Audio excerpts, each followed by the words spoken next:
to flip it. It is a tails. You won the toss. Defer. Delaware won the toss. Defers to the second half. You want the ball? Which way you want to kick? Face that way, fellas. New Hampshire will receive at this end. Athletic Association. Can't hear him. A pleasant good evening, everyone, with former Delaware Bluehead Pat Devlin. I'm John Moses. Two teams here that have playoff aspirations, Pat, but very different ways in which these teams like to get themselves going. For Delaware, that air raid attack might really have some big challenges with the weather here tonight. Absolutely. I mean, we've had a lot of wind so far. I think it was raining a little bit during pregame, but it looks like the rain has really died down a bit. So, we'll see as the game progresses what really happens. But for the QBs, for UD throwing the ball downfield, they're really going to have to drive it through the wind in order to be successful.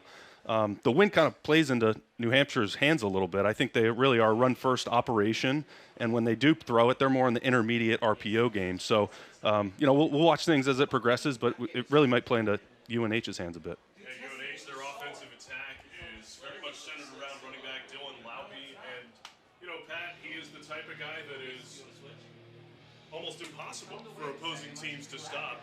How would you say Delaware needs to stop him? I think that you can't stop him. You can only hope to contain him. And so last week, 223 total yards. But if you can hold him to that, I think you at least have a chance of winning this game. Delaware is going to kick off to begin this one. Rainy evening. We are expecting more rain to come probably around 7:30 or so. So hopefully it arrives and then finishes all during halftime tonight. But winds whipping around 25 to 30 miles an hour. I think the defensive guys love the rain, right? It doesn't change too much for them. Maybe they expect to run a little bit more, and they can play a little bit tighter to the line of scrimmage. But really, I think it's a defensive game if it does turn into torrential downpours. It's Laube back in return position for New Hampshire.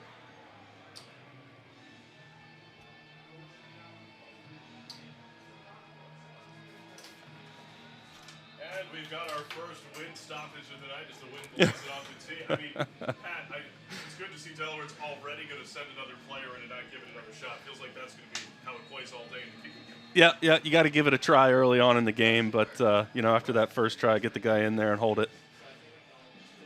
It's Alex Schmoke to kick it away for the Blueheads. Delaware already trying to keep it away from Laube early on. A solid return in the hands of Caleb B. Get our first look at Laube and this New Hampshire offense. 2-1 record to start the year, and Pat, just the one loss in a 3-point game at Central Michigan. Yeah, I mean Central Michigan. Dylan really jumped off the film. He was doing a little bit of everything in the receiving game, in the running game, and then in special teams as well. So you can see Delaware already tried to keep it away from him on that kickoff, and we'll see if they can get Dylan involved early. And on the UD side of the ball, let's see if they can stop him early. It's Max Brosmer calling signals for New Hampshire. And he's going to throw on first down. And he's got a man open in the middle of the field. That's Lepkowski. Kyle Lepkowski, a big pickup into Delaware territory. And so UD comes in, and they're going to focus on Dylan. And so what do? They're going to fake to him, and they're going to throw it right down the middle of the field, right where we talked about, right? Draw those safeties up and throw it over their heads. Lepkowski, senior from Adamstown, Maryland, setting up New Hampshire on their opening drive. Brosmer under center again. And hands off to Laube. Carries a couple men up to the 30. A pickup of 2. Dylan's it's interesting. He's just the security blanket for this team, and I think you'll see a lot of him. I wasn't really expecting to see too many runs up the middle. What they really do best is the wide zone play, and so I think as the game progresses and they keep on getting him the balls in different ways, we'll really kind of try to focus on that outside zone that they run. 3 receivers left. The motion man is Logan Tomlinson. One of the receivers that New Hampshire is happy to have this year as a transfer in. Completion here to DJ Lincolns, and that's a first down to the 20. And DJ Lincoln was one of those guys that Coach talked about. They really had to get him going to be successful on offense. And it's good to see him get a ball early, and good to see the UD defense, right on top of him and making a quick play to get him on the ground. New Hampshire head coach Rick Santos was telling us, he doesn't feel like he's got one lead guy. He feels like he's got a lot of different guys among his receiver group that could be a top target. Yeah, well, it's tough when you're giving Dylan the ball over 50% of the time. It's difficult to get those guys going, but on the Brosmer, complete, ball comes out. Who's got it in the end zone? Blue Hens say they do. And it's a touchback recovery for Delaware. That's Nick Ware coming away with it for the Blue Hens, but Pat, the question, catch and then a football That's move right. before he gives it up? That's right. That play is that RPO play. They stick it in Dylan's belly and then pull it up. Ruling on the field is a catch, fumble, recovered by the defense, touchback, be first down. It looks like he did. He had a couple steps there, and it looked like I would consider that a football move, and good fumble and recovery by UD. That's Nick Ware on the recovery, one of those couple seniors that are back in the Delaware secondaries. Delaware defense had some significant turnover from the year ago to this year. And Khalil Dawsey with a great job getting the ball out there. It's one of those things when the wide receiver makes the catch, if they can't tuck it quickly, try to get your hand in there and knock it free, and he did a great job with that. Time now for our uniform report presented by Delaware Hair & Co., a proud supporter of the Blue Hens. Look good, play good. Pat, what do you feel on these black uniforms as a Delaware alum? I'm kind of digging them, right? They didn't change the helmets, right? So you still have the typical helmet, but you have this black uniform, and it really looks sharp. Handoff on first down for the Blue Hens. And a short pickup for 4. There goes Marcus Yards. Yeah, and today on offense for the University of Delaware, I think they really just want to be more efficient, and I think that starts with the quarterback. And so can Ryan quiet his feet in the pocket, make the throws, make the reads more quickly, and if the first and second read aren't there, can he get it down to his back or his check down to make the plays more efficient? Ryan O'Connor hands off again on second and short and stacked up at the line of scrimmage. No gain there for Marcus Yards. Quite a few Wildcats sticking their nose in. And you can see even early, they're still bringing the motion, and that's what they want to do on a lot of their plays. Just make it tough on the defense. Don't just get set up and stand there. Create a little bit of motion, create some communication on the back end for UNH, and hopefully create a little confusion in their secondary. Third down and 6. Josiah Silver and Dylan Ruiz, the two defensive ends, two of the league's best pass rushers. We'll get an opportunity here on third and long. O'Connor with a clean pocket, and his throw is incomplete. Knocked away in the secondary. Joe Eichmann sticking his hand in.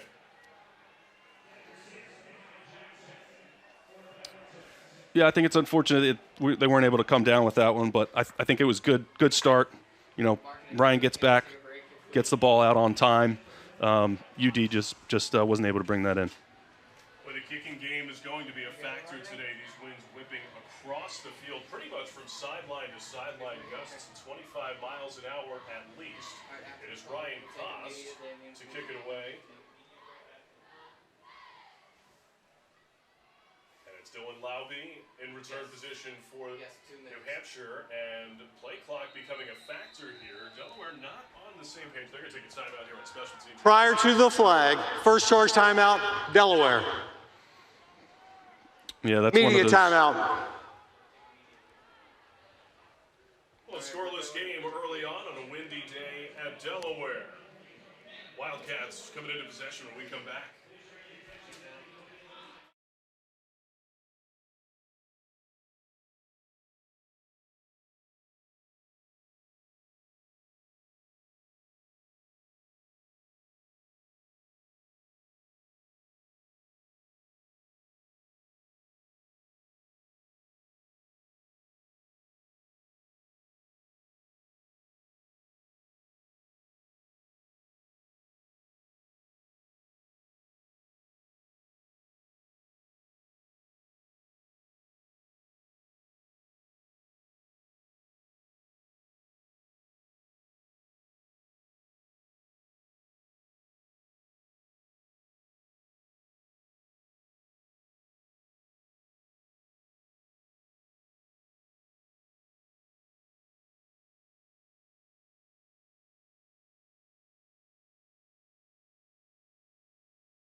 Blue Hens will now punt it away after having to take a timeout. After going 3 and out on their first possession of the day, Cost's kick is blocked, and it's through the back of the end zone. Points for the Wildcats. Wildcats had a lot of folks in the backfield on that one.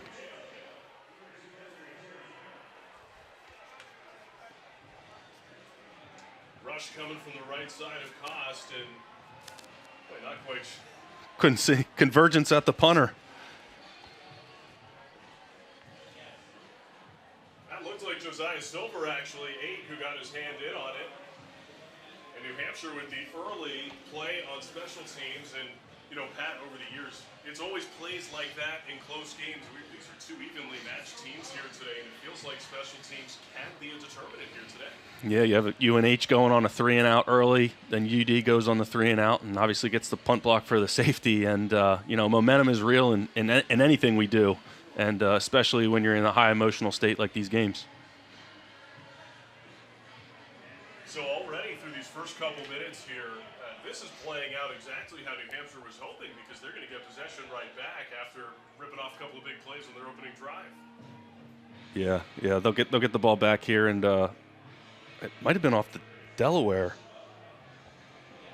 Also, Jonathan Collins Jr. leaping up there ahead of the punt. Silver in there as well.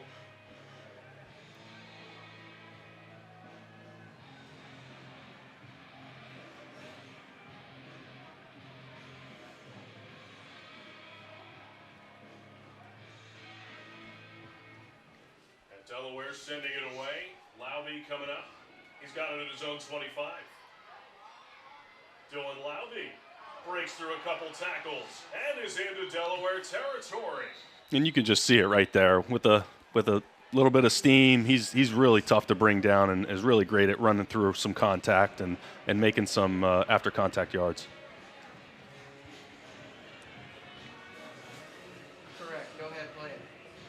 Time now for our injury report, presented by Christiana Care. Do your part. Get your flu shot this season to help keep you, your family, and your community safe and healthy.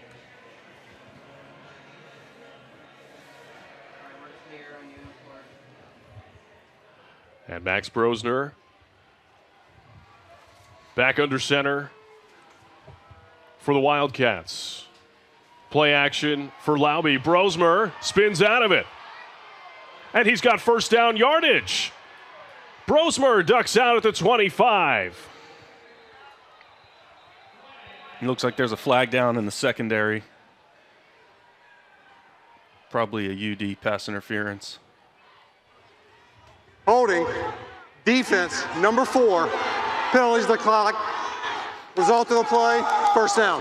Chase McGowan had hands on him, but couldn't bring him down. And Coach Santos talked to us this week about, he wanted to get Max going with his feet a little bit, right? He says he is an athlete. He can get out and run it. Max really showed it right there. Brosmer does have some significant injury history. ACL tear as a senior in high school, did it in his other knee in 2021. Holding against the defense, number 4. It's a 10-yard penalty tacked onto the end of the run, first down. So an additional 10 yards for the penalty against UD. That was something that Coach Santos was talking to us about, Pat, just about how mobile Brosmer appears to be in the pocket now. Yeah, he just has really great mechanics. I mean, Coach said he had elite mechanics, and I agree with that. I had a little movement up front there. This play blown dead, and that'll back up New Hampshire 5 yards. And I think the thing that makes Max great is offense, number 65, 5-yard penalty. It's first down. He's got the athletic ability, he's got the arm talent, but it's really those intangibles. Coach told us a story about he gets done practice, he ices down the arm, and he comes up to the coach's office and he watches practice film, game film, whatever it is, and he just really loves the game and loves to work at his craft. Was that something you ever did as a quarterback, go back and watch practice film with your coaches? Typically not with the coaches, except my first couple of years at Miami, when I had no chance of getting on the field, and somehow I still made it up there to the coach's booth. Brosmer's throw is incomplete. So you can see UNH is going with the wind here, and they're not having any trouble pushing the ball downfield.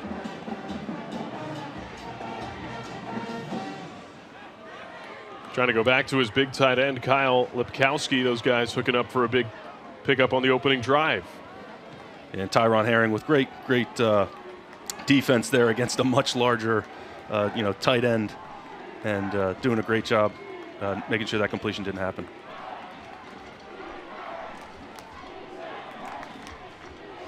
Brosmer. Deep ball.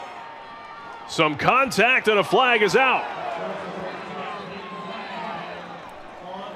That's one of those tough ones. I mean, he just didn't turn around and look for the ball. And, when there's an underthrow like that, they're going to throw the flag. Pass interference. Defense, number 4. 15-yard penalty. Automatic first down. Logan Tomlinson, the intended target.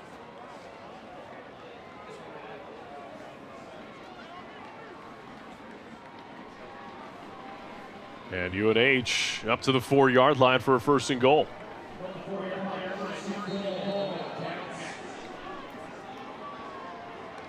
So the field gets tighter down here in the close red zone. Windows get tighter for the quarterback, but this is really a spot where Dylan can shine, right? They get him the ball, maybe move him around a little bit. Looks like he's going to line up in the backfield here and make a play in this tight space.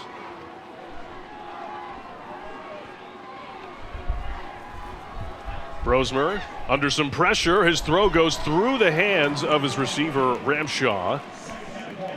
Second and goal.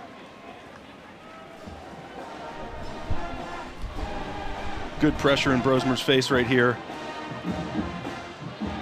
You can see they just let Jack Hall free, and he has to back up. And really, Colby Ramshaw could have had that one right through his hands.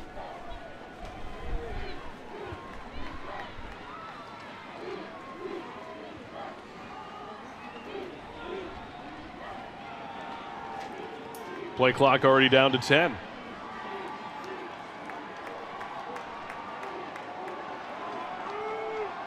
Dylan Laube stacked up for a loss of 2. Great job there. I think you could see the entire UD defense was right at the line of scrimmage there, showing a little bit of a zero coverage, and they're able to stuff up Laube right there. Chase McGowan trying to get his home crowd going. Yeah, Chase doing a great job getting off, grabbing the ball, trying to get that turnover and getting Laube on the ground.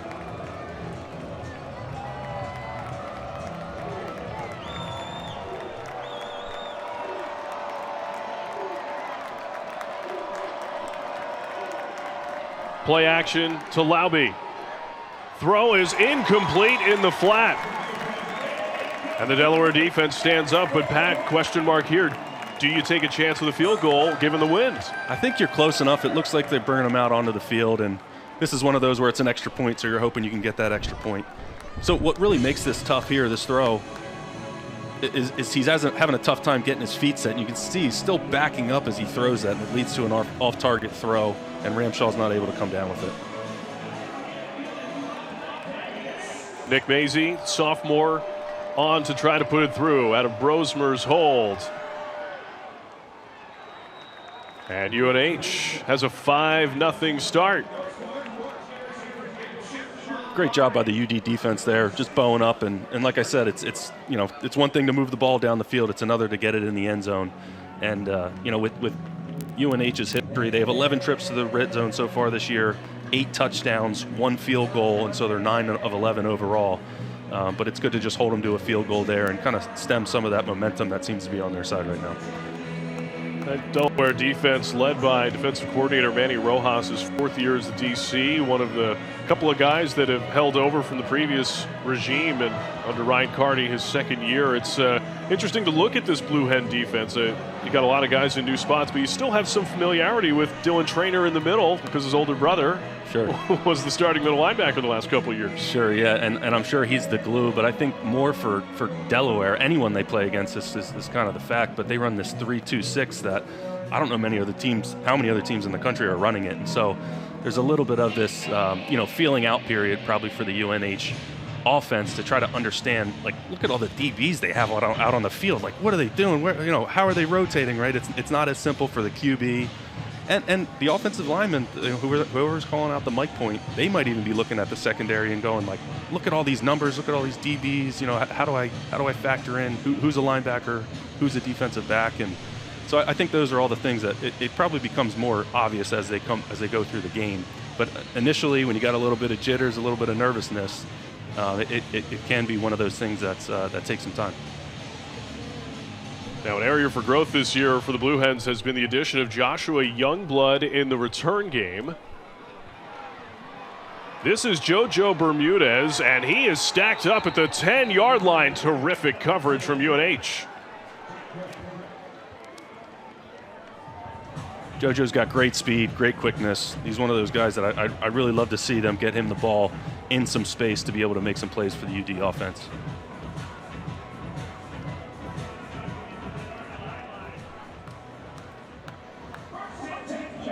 Terrific coverage. Logan Tomlinson in on that stop, contributing on special teams. And Ryan O'Connor calling out signals from deep in his own end. O'Connor to pass. Underneath, it's Marcus Yarns with that great speed. Look at him get to the sideline and still make something out of it. So 3 and out on the first drive, right? You kind of have a kickoff and you're not able to get it back out to your 20. You really got to get that first down, and that's a great first play, right? You get through your reads, and then you check it down to your back, who you know can make plays in space, and he does that, and now you're right on schedule. O'Connor to pass again. He's got a completion to Joshua Youngblood on the outside. Again, love to see it. Very efficient. They have access. They'll take that hitch all day. It's basically just as good as a handoff, right? 5-yard hitch, turn around, catch the ball, get out of bounds. Now we're at third and 2, and you got a lot of options when you have a 3rd and 2. You're not stuck throwing the ball. You got a guy in Marcus who is a great tough runner and can probably get you those 2 yards if you really need it. Motion here. O'Connor seeing pressure. He's got a man wide open. This is Chandler Harmon. Or pardon, it's Braden Brose. Braden Brose, who was really the security blanket last year. He's wide open here. UNH decides to bring pressure, and there's really just a breakdown in the back end. There were really a couple folks that were open on that play. You can see both linebackers coming. Good ball on the money. Flea flicker for the Hens. O'Connor lost the handle and now has to make something out of nothing. Trying for a deep shot on a flea flicker that Yarns flipped it back to O'Connor. A lot of ball handling on that play, and when the quarterback does get the ball back, it looked like one of the DNs got their hand in there. Yep, and wow, that was close to another turnover. You got to take care of that ball, and he's able to corral it and get out of bounds. Some of those wet ball drills you're working on earlier in the week probably came in handy right there. That's right. That's right.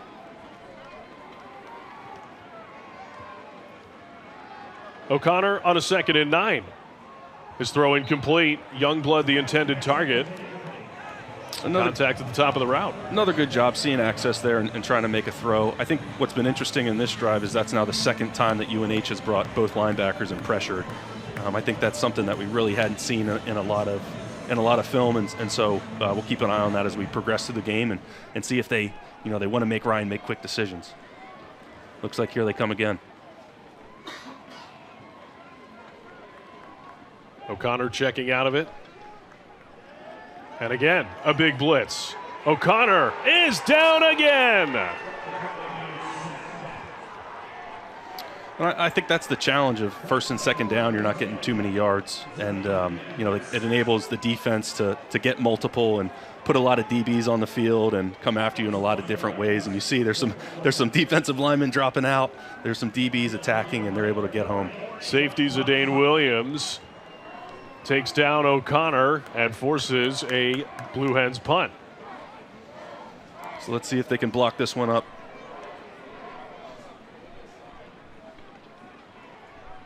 Cost, a spiraling kick. Laube. Flag comes in at the end of the play after a return of about 10.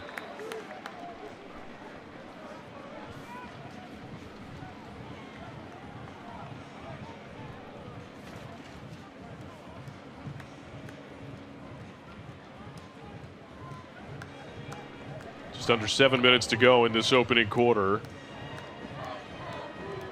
And it's been all UNH.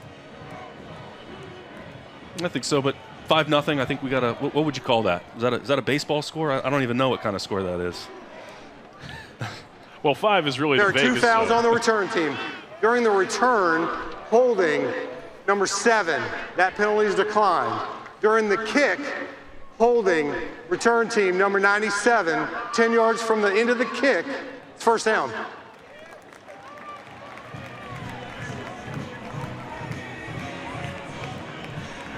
So that'll mean UNH is starting from the 15 here, and they were able to move the ball great the last time they moved it down the field, and then they kind of got stuck in the red zone. So we'll see what they can do this time.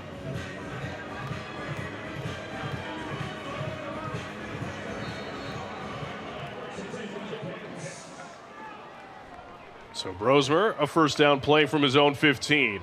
And it starts with a handoff to Laube, throws it back to him. Wide open man in the middle of the field, it's DJ Linkins. On the cutback, Linkins brought down at the 27. Again, there's DJ Linkins. They said they wanted to get him going, and wow, what a way to do it. The UD had a flea flicker on the last drive, and UNH says, whatever you can do, I can do better. Great throw under pressure by Brosmer. Great job making a man miss by DJ and getting to the sideline. And then not just running out of bounds, cutting it back for a little extra. A couple of big plays in the passing game for UNH in this first quarter. Started with a 34-yard connection to Lepkowski.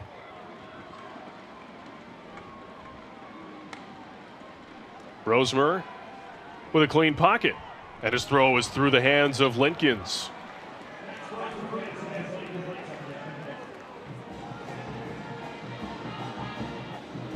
Just a little high there with the throw. Again, the mechanics look good. You just never know if the wind is triggering some of this inaccuracy.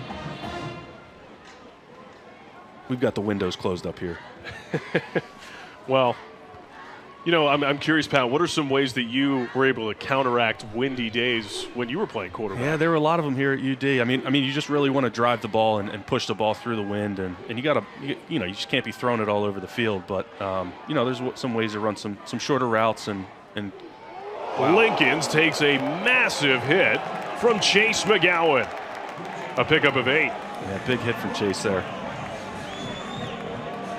So a guy who's typically rushing the passer kind of gets out into coverage again. It's what UD does. They're multiple. You never know who's going to be running the ball or running after the quarterback and dropping into coverage. And the quarterback kind of loses sight of them there as well as the wide receiver, and he's able to make a big hit. But it's a third and manageable here.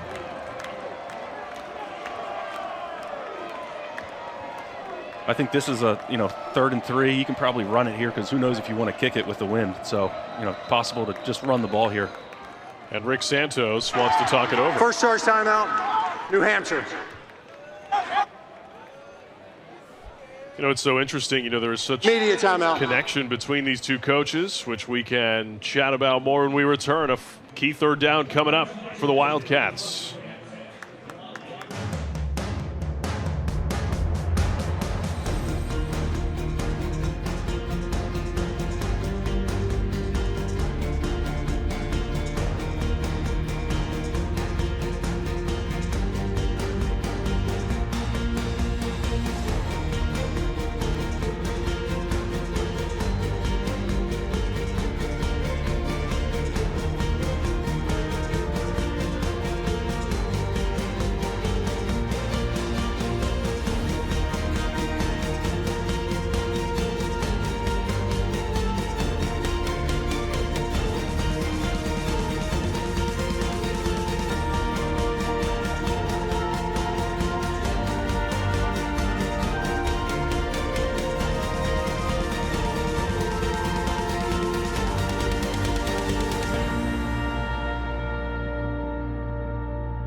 Key third down coming up for UNH.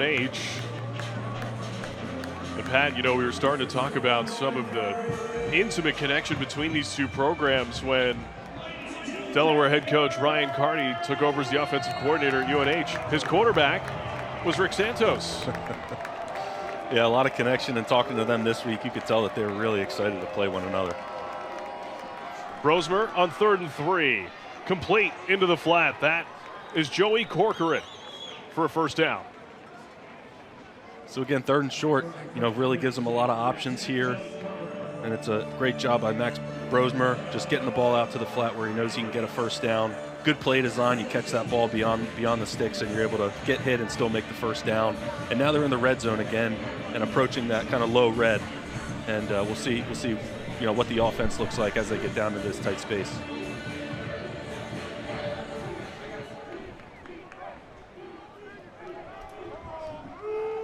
Brosmer in a pistol formation. Play action to Dylan Laube. Pressure, and the throw falls incomplete. Tomlinson in the area. Again, a little play action.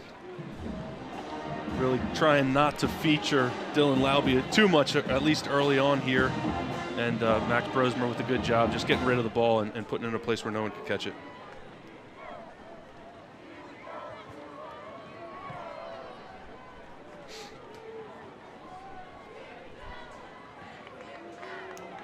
Laube to the right of Brosmer. 5-man rush. And a touchdown into the hands of Logan Tomlinson. Really just looked like a breakdown in coverage there. No one either carried the seam or was there to cover the seam. You can see the ball's right on the money. So playing single high 14, he's just not able to get there. And easy TD, easy pitch and catch for Max Brosmer.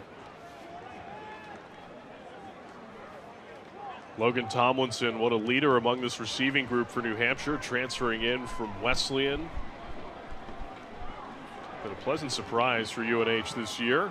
Yeah, he's one of those graduate seniors, and you know, good to have that leadership in the locker room with a couple other younger guys in that room, and he can sure show them a lot. Just under 4.5 to go here in the first quarter. Bit of a stop and start game for Delaware here, but you know, Pat, what has impressed you most about the way New Hampshire has played this first quarter?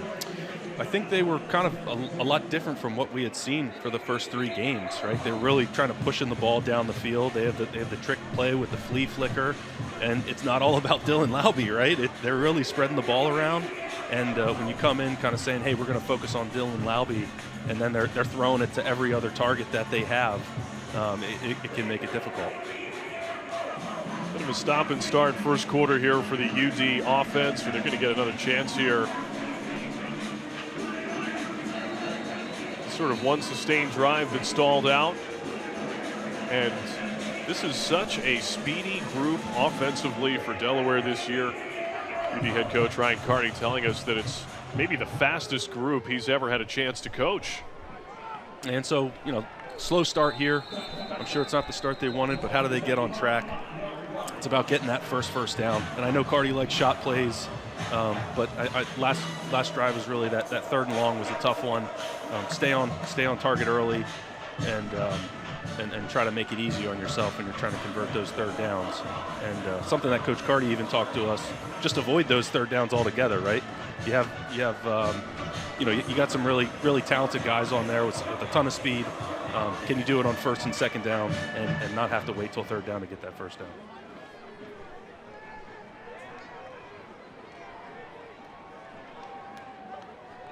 O'Connor, a handoff on 1st down. A good pickup for Kyron Cumbie, sort of the more thunderous version of the Thunder and Lightning pairing in the backfield for Delaware. Yeah, absolutely, and so, you know, they're staying on target here. Good solid run,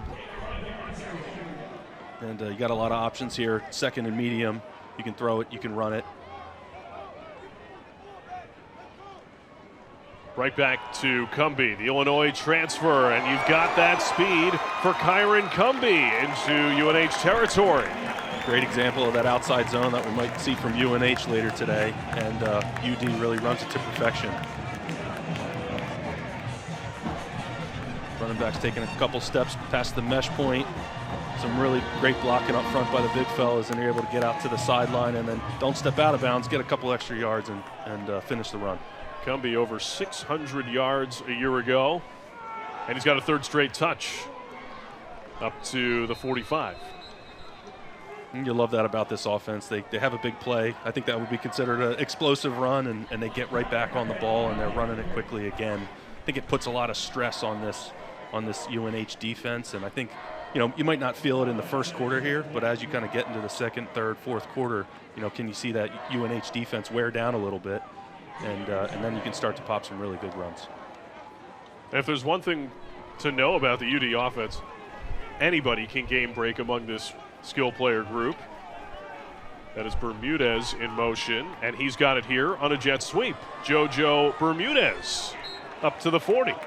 Love it, love it. I talked about getting him involved early, a little bit earlier, and you know, that's just what they're doing there. He's just an explosive player, great shiftiness. Get him the ball, you know, nice and easy. The best pass that a QB can possibly throw. It's like 1 foot in front of you. It's great, and you know, get it to your playmaker that way, and just let him go, and you know, make a good play, and third and manageable again.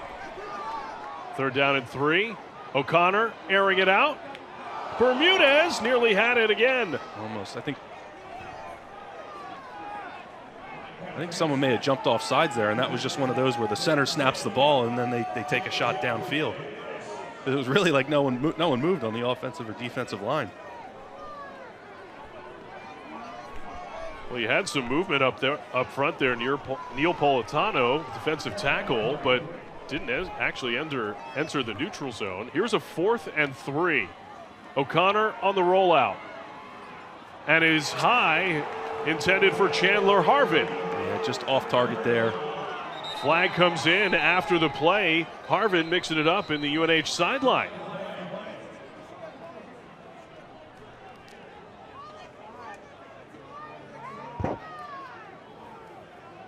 And Harvin seeming to indicate that this is a foul against UNH.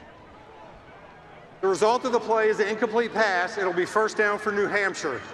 After the play, unsportsmanlike conduct. Defense, number 4, 15-yard penalty. This is number 4's first unsportsmanlike of the game. 1st down, New Hampshire. That's corner Randall Harris, senior transfer from Central Michigan.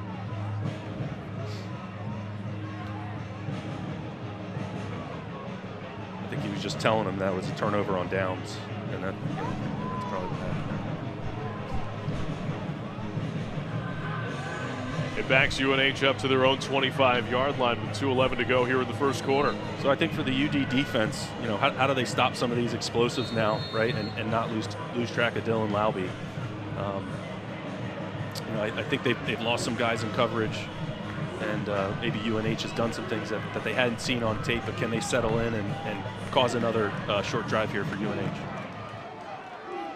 A couple of tight ends in motion for Max Brosmer Jr. Flips it ahead of him. And a big pickup on 1st down in the hands of Caleb Mead. Caleb Mead making a great play there. And, you know, again, a lot of motion in the offense. You can see it causes the defense to talk and maybe get out of position a little bit. And they're able to just flip that ball to him and get right upfield for a nice gain on 1st. Mead is listed as a cornerback, we should know.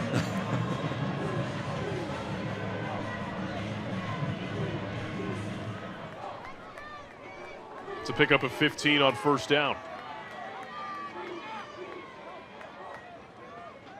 Play action for Brosmer. Clean pocket and a man wide open for 1st down yardage. That's Josh Fillion. Given a lot of free access there on defense, and Max Brosmer is just taking advantage of it. Just easy pitch and catch for the QB right here. And a nice job putting it on the money. You know, Pat, we were talking about Delaware's alignment, how unique it is, 3-2-6. How do you create pressure out of that if you're only rushing 3 down linemen?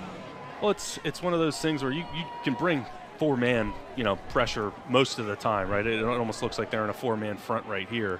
And so it's just really about, you always know that you're going to be gap sound on defense. It's just a matter of, who's going to be covering those gaps, and being 3-2-6, you're able to kind of be very multiple in how you're showing that and how you're actually getting coverage on those gaps. At least there was good coverage down the field there for UD, forcing Brosmer to pick up 3 with his legs.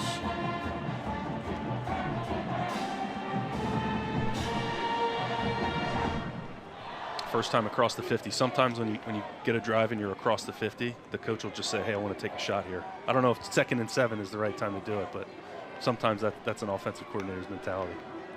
Play action again for Brosmer.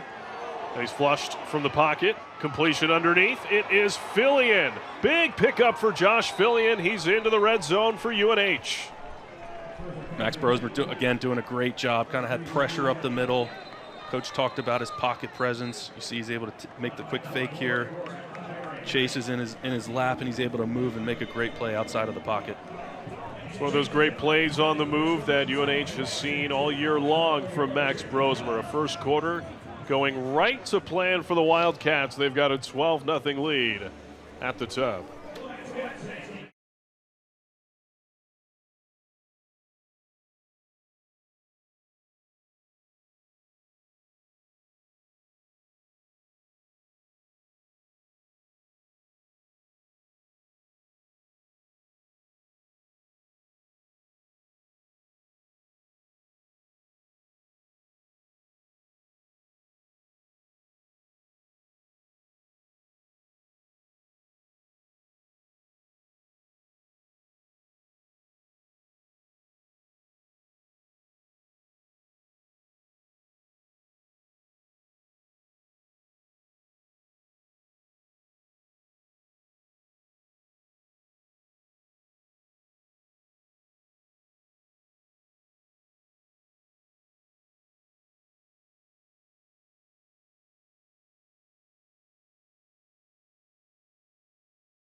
Tonight's leadership showcase highlights running backs coach and recruiting coordinator Andrew Pierce.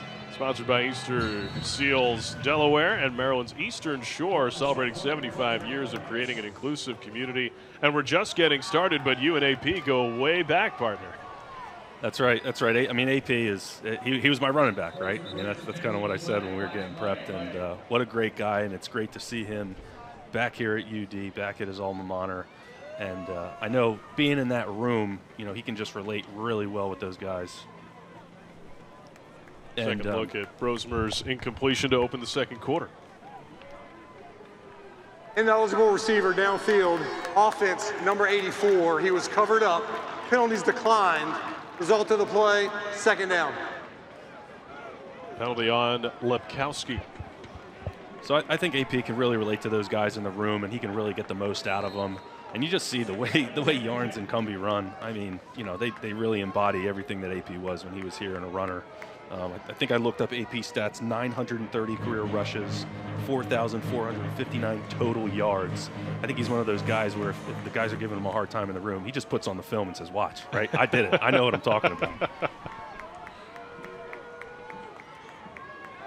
Brosmer into the flat. Dylan Laube tiptoes the sideline. He's to the 10. You see how special Dylan is, just ball out in the flat. And he's able to outrun a couple tacklers and make a flat that should be a 2 or 3 yard gain into a 9 yard gain, and now the offense is looking at 3rd and 1.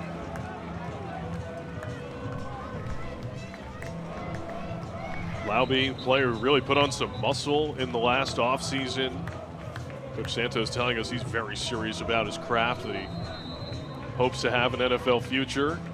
He goes out to the cryo chamber, right? He really takes care of his body and cares about the training, and it shows, and he comes out and performs on the field. 3rd down and 1.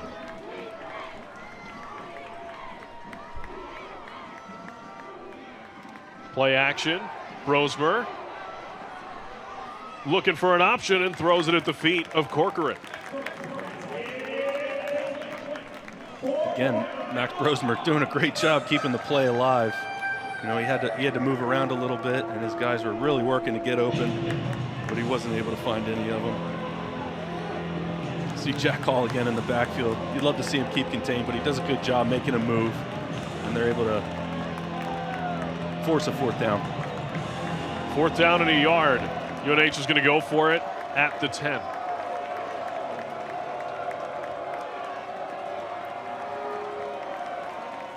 Play action into the flat. Dylan Laube turns the corner and is out of bounds inside the 5. Dylan Laube, big players show up in big moments, and that's one right there. Again, move the sticks, get him inside the 5. Great catch on a ball that was behind him, and he's able to outrun the DB to the sideline and get a 1st down. It's 1st and goal at the 2 for UNH, and even though all eyes seem to go to Dylan Laube on every snap, UNH done a nice job of using that to their advantage. That's right. They've run the play action. They've really moved him around. Now you can see Dylan's in the slot. Coach talked about putting him in a couple different positions. And again, they use him as the decoy. Play action results in an easy touchdown. Kyle Lipkowski. Great use of motion, multiple formations, queuing on Dylan. Dylan comes in motion. You got a lot of conversation on the back end for UD. And then you're able to slip Kyle Lipkowski, right out the other side. Again, easy pitch and catch for a UNH TD.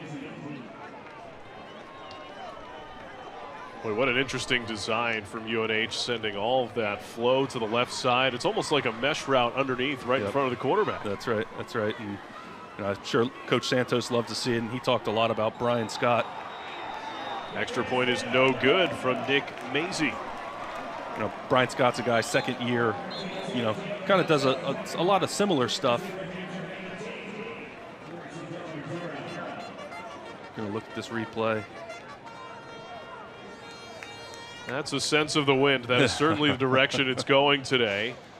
Whipping across the field like that. Kickoff coming for UNH when we return.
UNH to kick it away, leading 18-0 early in the second quarter. Time now for our Built in Delaware Player Spotlight. Middletown native and Appoquinimink grad TJ Hastings of the men's soccer team has been a standout defender in his freshman year. Boy, look at those numbers, Pat. Playing all 90 minutes in your fall of your freshman year, including an assist in his debut against the Big Ten champs, Rutgers.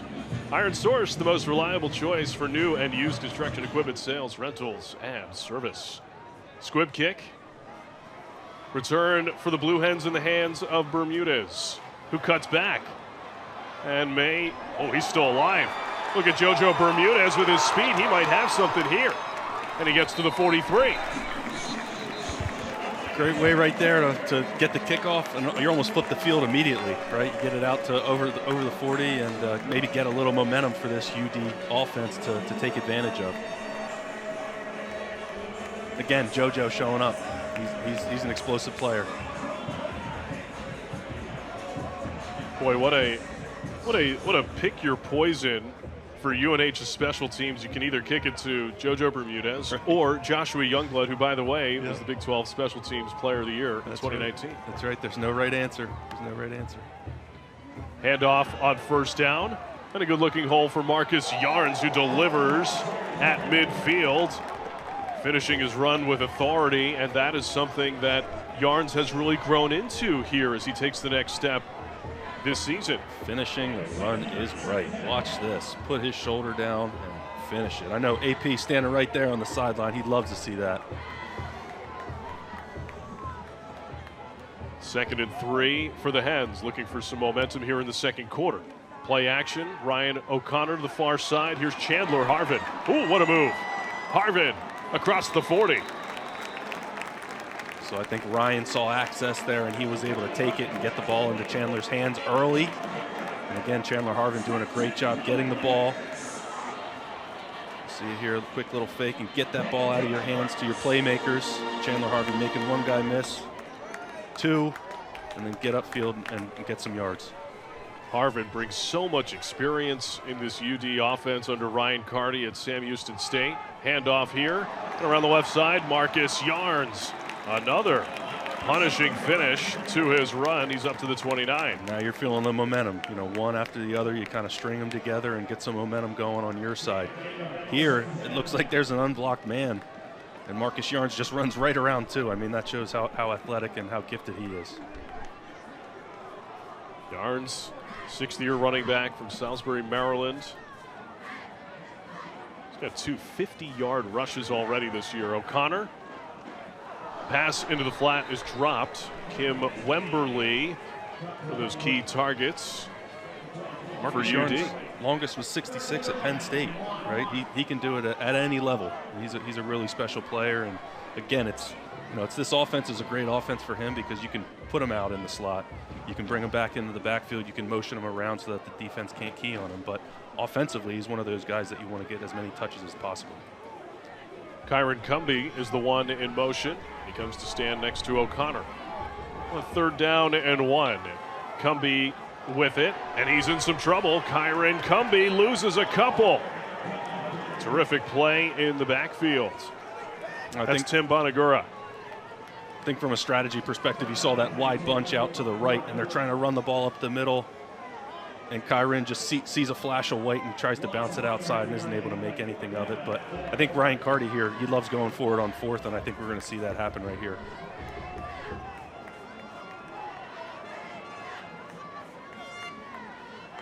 Bringing Jordan Townsend in the game. They're going to go 3 into the boundary. They love this formation. They're going to stack those 3. And that is Jordan Townsend in motion. 2-time All-CAA selection. On the 4th down play, O'Connor completes. Jordan Townsend with a lot of green in front of him, and he's got 6. What a play by Ryan O'Connor. UNH shows 0. You know, they're just playing man-to-man. They're going to bring pressure. They're bringing more guys than you can block. UD blocks it up right in front, and then you got one free guy off the edge that you have to beat, and Ryan O'Connor gets the ball out of his hand quick, gets it outside to Townsend, and Townsend takes care of the rest. First touchdown of the season for Jordan Townsend. He had 6 a year ago. And the Blue Hens are going to go for 2. Or at least give that look and then set up for the point after.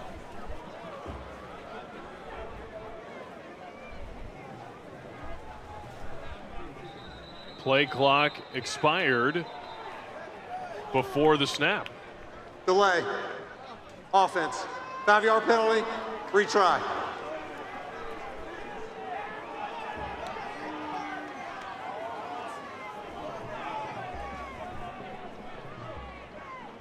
Ryan Carty asking for an explanation from this crew. Some real diehards in the crowd today. I mean, we're talking about a temperature in the 50s with strong winds across the field. A little bit different feel from last week when you had the full student section. You had a beautiful day, and the folks who are here, you know, they absolutely love the game. Extra point from Alex Schmoke is good. It's making an 18-7 game with 10:41 to go in the second quarter. Back to the touchdown. Again, great job just getting the ball out of your hands quickly. And then Townsend really doing the rest there. And you see a little bit of blocking downfield at the end there as well. That always matters whenever you have a big run. It's about not only blocking up front, but blocking downfield. And great job finishing the play. Defense, number 4. Penalties decline. Point is good. I think we talked about that momentum, right? JoJo gets that kickoff, you know, makes a really great play. You kind of just let it roll from there, and they're able to do a great job getting the ball downfield. And great job by Ryan O'Connor, seeing pressure, understanding how you can back away from the free guy, let the ball go, and then let your athletic guys make the most of an open field, right? No safeties if they're bringing zero pressure, and so you just have to beat your guy and take it to the house. I mean, the amount of speed among this group for Delaware's skill position, but also the amount of production. Kim Wemberly's a 1,000-yard receiver in his career. Chandler Harvin, Jordan Townsend, JoJo Bermudez. All these guys not only have great speed, but also great production in their collegiate careers. Yeah, absolutely. There's just so much experience on the field, and you know, you can really see it on that last drive. And again, it's kind of one of those things where New Hampshire scores 18 in a row, and you know, if you haven't been there before, there might be some hesitation on the sideline, but I'm sure these guys have been through all kinds of games, up a lot, down a lot, and they know, you know, what has to happen in order to come back in each of those situations. Alex Schmoke comes up with a touchback. And, you know, when we were talking to UNH head coach Rick Santos, he was saying, you know, playing at Delaware is always such a challenge because of the support that they get in this stadium. So we really want to get off to a good start, and they have certainly accomplished that here tonight. Yeah, absolutely. I think he talked about how Dartmouth, they really weren't able to do that. So I'm sure he's extremely happy about how this game has begun. You know, he talked about they eventually got into the flow of the game, and there was none of that tonight. They were into the flow of the game early on, and so again, I'm sure he'd love to see that. I'm sure he'd love to see how other guys got involved in his offense, right? It wasn't all about Dylan Laube. You know, they've really been able to spread the ball around and keep UD defense guessing. Handoff on first down. Good hard charging run. It's a pickup of 4 for UNH. And so this is the first time that UNH has kind of had to feel a little bit of that momentum shift. A lot of football. You've seen a lot of these shifts in motions and different formations. And, you know, you're really able to just be that brain of the defense to make sure that from an alignment and assignment perspective, everyone's where they need to be and knows what they need to do. The PSAC's Defensive Player of the Year as a senior. Taylor wearing 0 for the UD defense. It's 1st and 10 for Max Brosmer. Another clean pocket for him. And he takes off for a handful of yards himself. Up to the 41. Great job by the UD defense, really kind of wrangling the entire scheme there. It looked like Max Brosner wanted to check it down to Dylan Laube, and he saw Chase McGowan out there in the flat and said, I'm not doing that again. So, you know, again, Max is able to kind of create a play there and stay ahead of the chains on second down.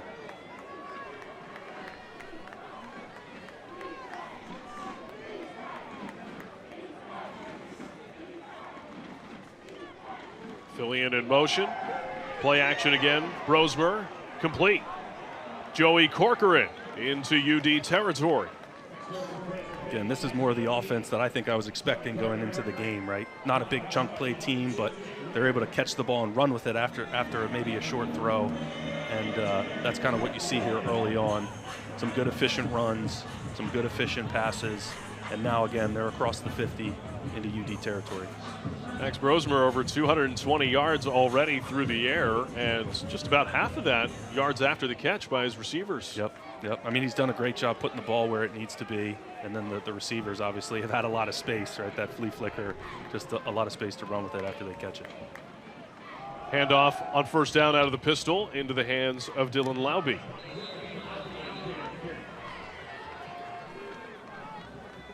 Dylan Laube, 30 touches last week against Dartmouth, and that seemed to be a theme for UNH head coach Rick Santos. He was talking to media this week that it felt like a little bit too much for his liking. But even so, he had 223 yards, which is the least total yards that he's had in any game so far this year. And so I think he said, we don't want to do that game in and game out, but, whatever it takes to win, I'm sure Dylan was all about it. And I'm sure he had a little bit of extra rest and recovery after that game. A second down and 6. Brosmer complete, and a big hit delivered by Jackson Taylor. Another one of those short passes where guys are running through zones. And it's one of those where you just can't keep running through these zones or you're going to keep having these kind of collisions. And wow, that was a collision. Colby Ramshaw taking the hard shot. Third down and 2. The previous play is under review for possible targeting. So I'll go under the hood here and check this out. It did look like Jackson was able to get his head off to the side a bit there. Well, certainly this would be a concern given what Jackson Taylor means to this UD defense if he accumulates and if it is confirmed as a targeting. And it's one of those things, again, like the discipline of UD is something that I guess we probably haven't talked too much about. Here's the replay. Looking for helmet-to-helmet contact, leading with the crown of the helmet. And you even see members of the UNH offensive line coming up. That's Dylan Poirier, one of their key offensive linemen, signaling immediately for a look at that.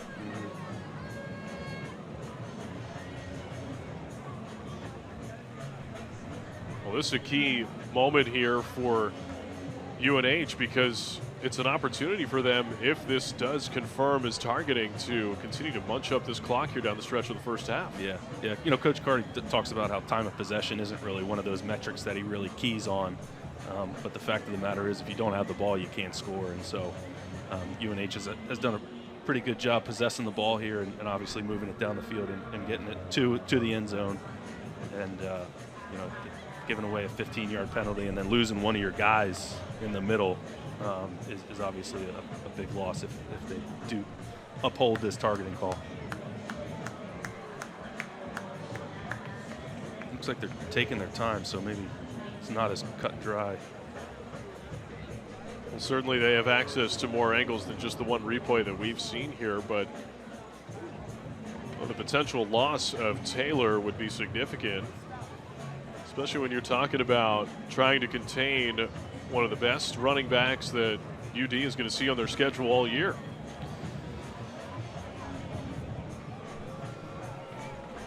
And I'm sure him and Dylan, they just work so well together, having so many reps, just back and forth talking to one another, and it's almost like it gets to that point where it's second nature. And so now, you lose a guy, and if in fact they do kind of uphold this penalty, you might have a little bit of a feeling out period, at least in the middle there, and hopefully it's that next man up mentality. But still, there might be a couple stretch play there where, it just kind of iron out some of the communication side of things.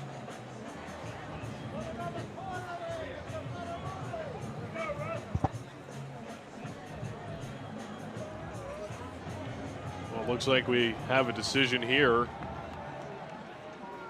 After review, there is no targeting on the play. Result of the play is third down. Third down and 2 coming up. One final look at it, partner. Again, running through zones, it's trouble. You got to sit down and can't run through it, and that's what happens when you run through it. So thought it was a good, clean hit and keeping great players in the game. And no injury on either side, which is what you want to see. Good clean hit, and everyone's healthy.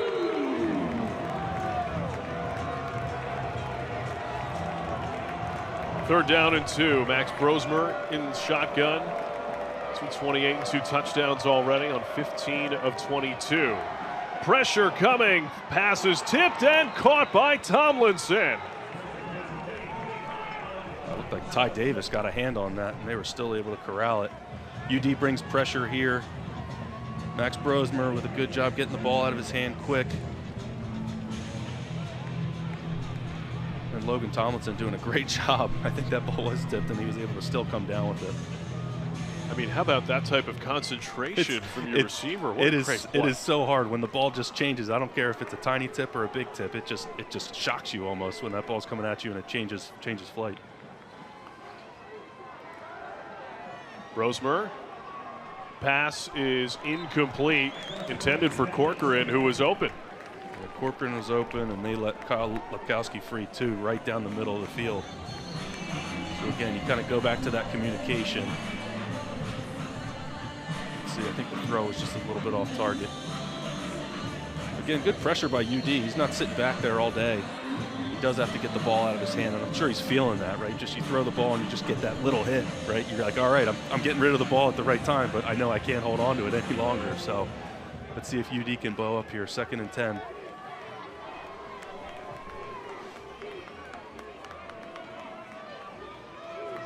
Tomlinson in motion for UNH. Brosmer, a deep ball.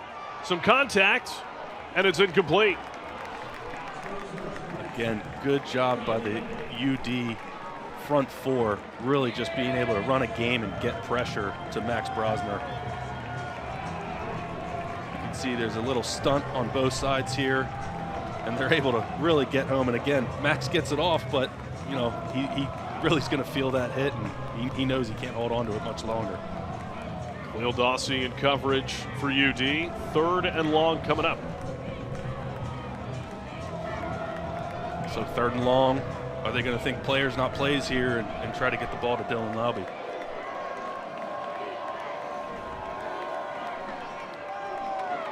Again, they're going to bring motion. And a timeout taken by Second the charge Wildcats. timeout, New Hampshire. 30-second timeout. The second one used by UNH, and we're talking about Max Brosmer. Brosmer seems to have such great presence in the pocket, a great internal clock. For you as a player, when did that happen for you? When did all of a sudden you realize that you needed that internal clock? I think you know that you need it, right? You always have to have it. It's just one of those things that develops over time. And it's I think I played a fair amount of football. And I don't know his backstory if he started when he was 8, but you just do so many dropbacks, and it's one of those things that you get a feel for. We'll be right back. It's a big 3rd down coming up for UNH.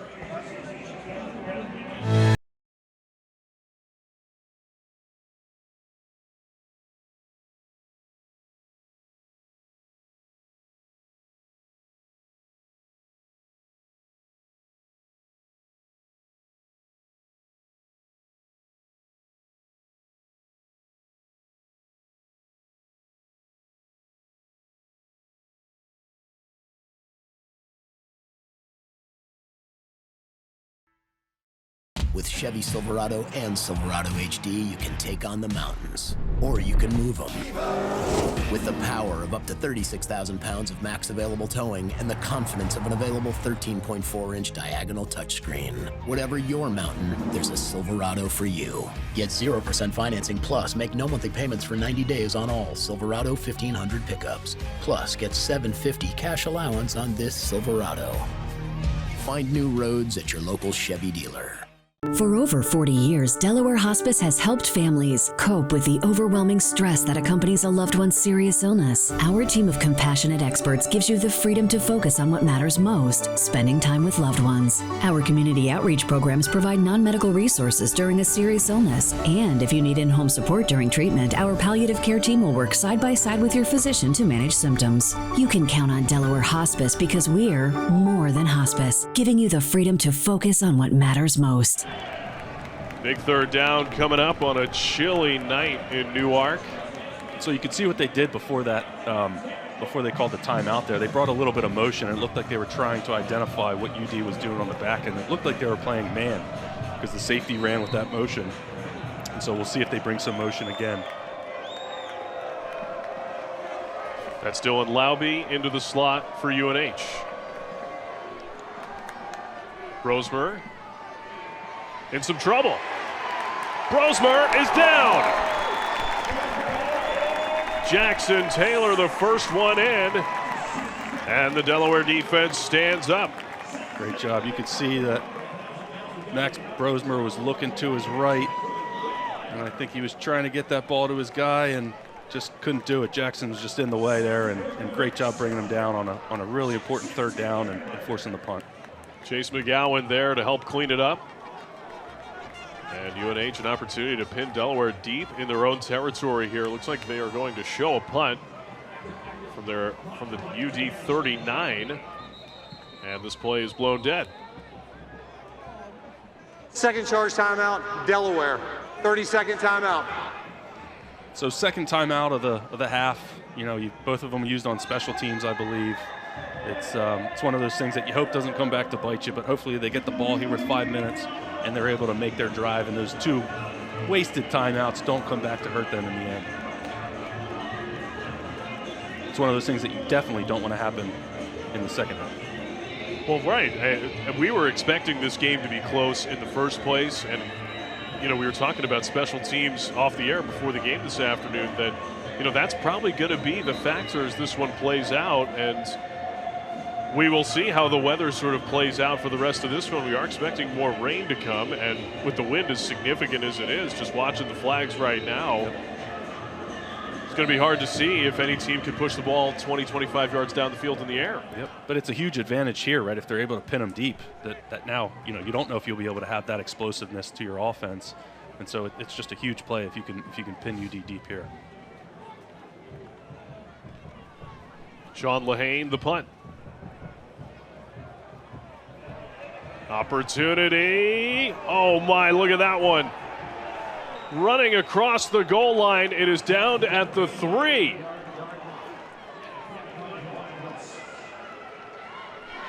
Great job getting that ball down inside the 5. I thought for sure that ball was making its way into the end zone.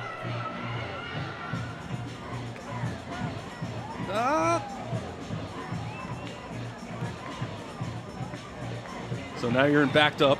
Really the goal of this isn't to go 97 yards in one play.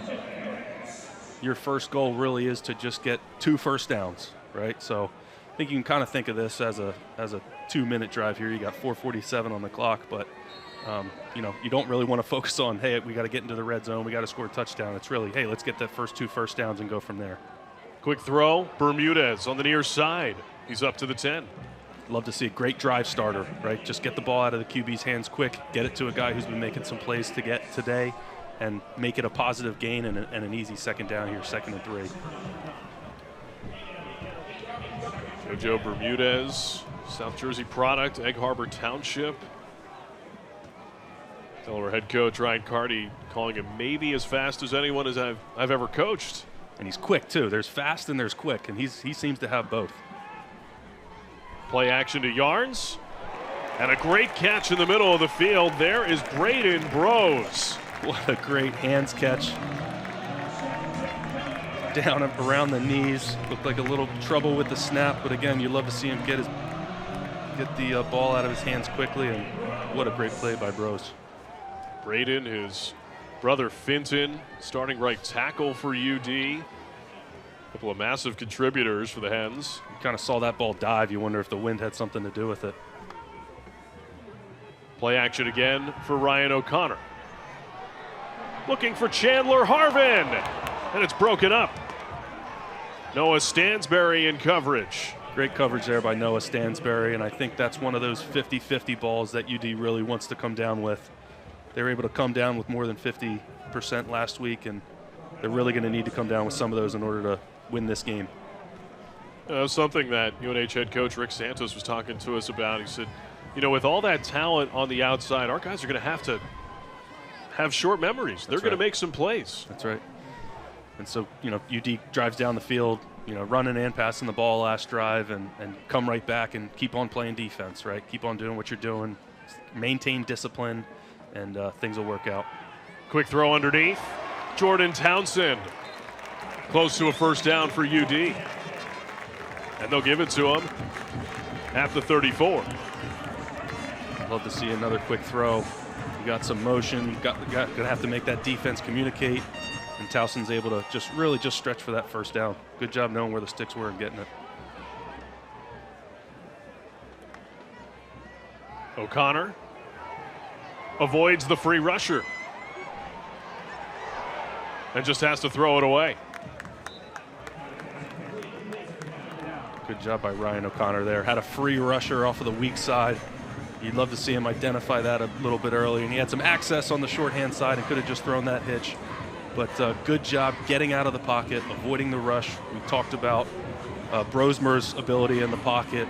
I think Ryan O'Connor is really looking good in that aspect. He's really athletic. He's able to get away from sticky situations, and good job getting rid of the ball there.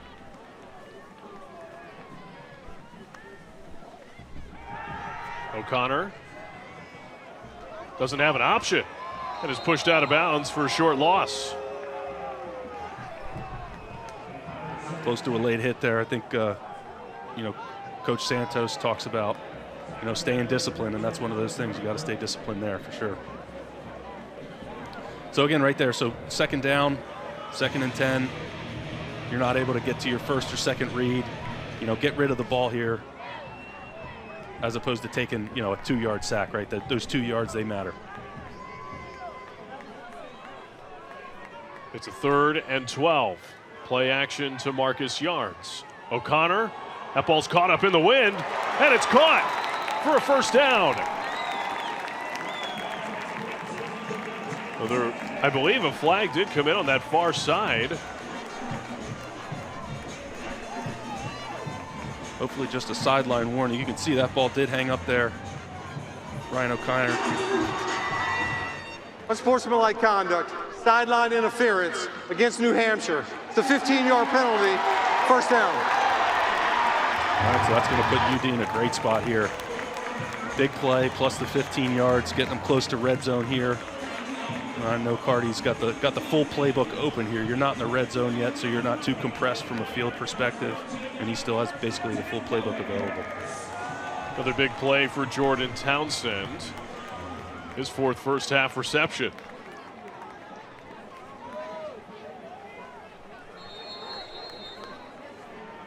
And look how tight these safeties are to the line of scrimmage. They're at 8 yards. I mean, that's I'm sure Carty's seeing that and thinking about attacking.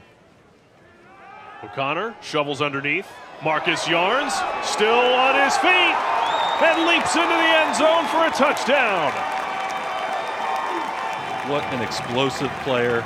You saw some great blocking downfield from JoJo Bermudez there. And that's what has to happen if you're going to break off these long runs. Great play design. Get the ball into the hands of a guy who can make a man miss, makes one guy miss, and he's off to the races. And again, JoJo with a great block downfield in the secondary to enable him to make it all the way to the end zone.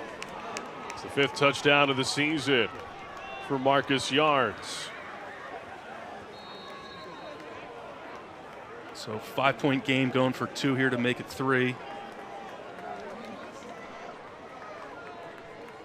Play action and a flip to Another Cumbie. great play design. Kyron Cumbie walks in for 2. Love to see the creativity. Love to see the motion. It's just beautiful when it all comes together. Great play design. And again, talking about that momentum, UD able to score on back-to-back drives. 97-yard drive. I mean, really impressive, and still 2 minutes on the clock. So I think that was everything that Coach Carty wants. He wants them to be explosive. He wants them to be disciplined. He wants them to do it in the run and the pass, and I think you get a little bit of everything right there. So Kyron Cumbie with the easy 2-point finisher to the drive to make it a 3-point game.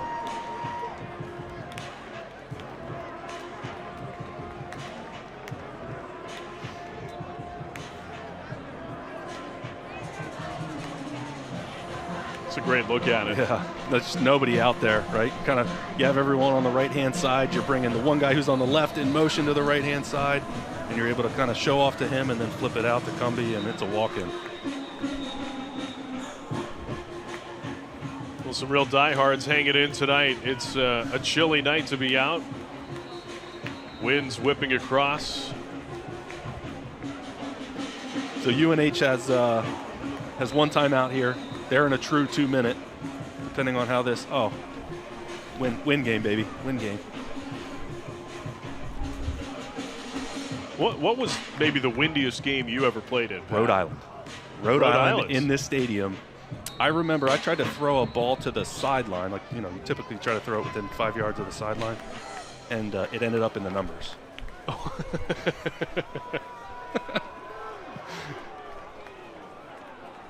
Dylan Laube opts to let this one bounce 4 yards deep in the end zone.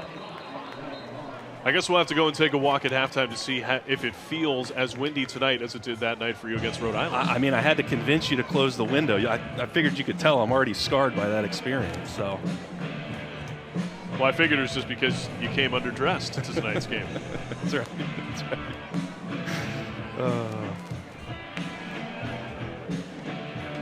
So 2 minutes, one timeout. Don't have to move extremely fast here, but obviously you want to be efficient. And I think this is an offense that's fine going fast. That's one of the things that Coach Santos talked about. They have their package for this situation, and they're fully prepped and ready to go. Brosmer on first down.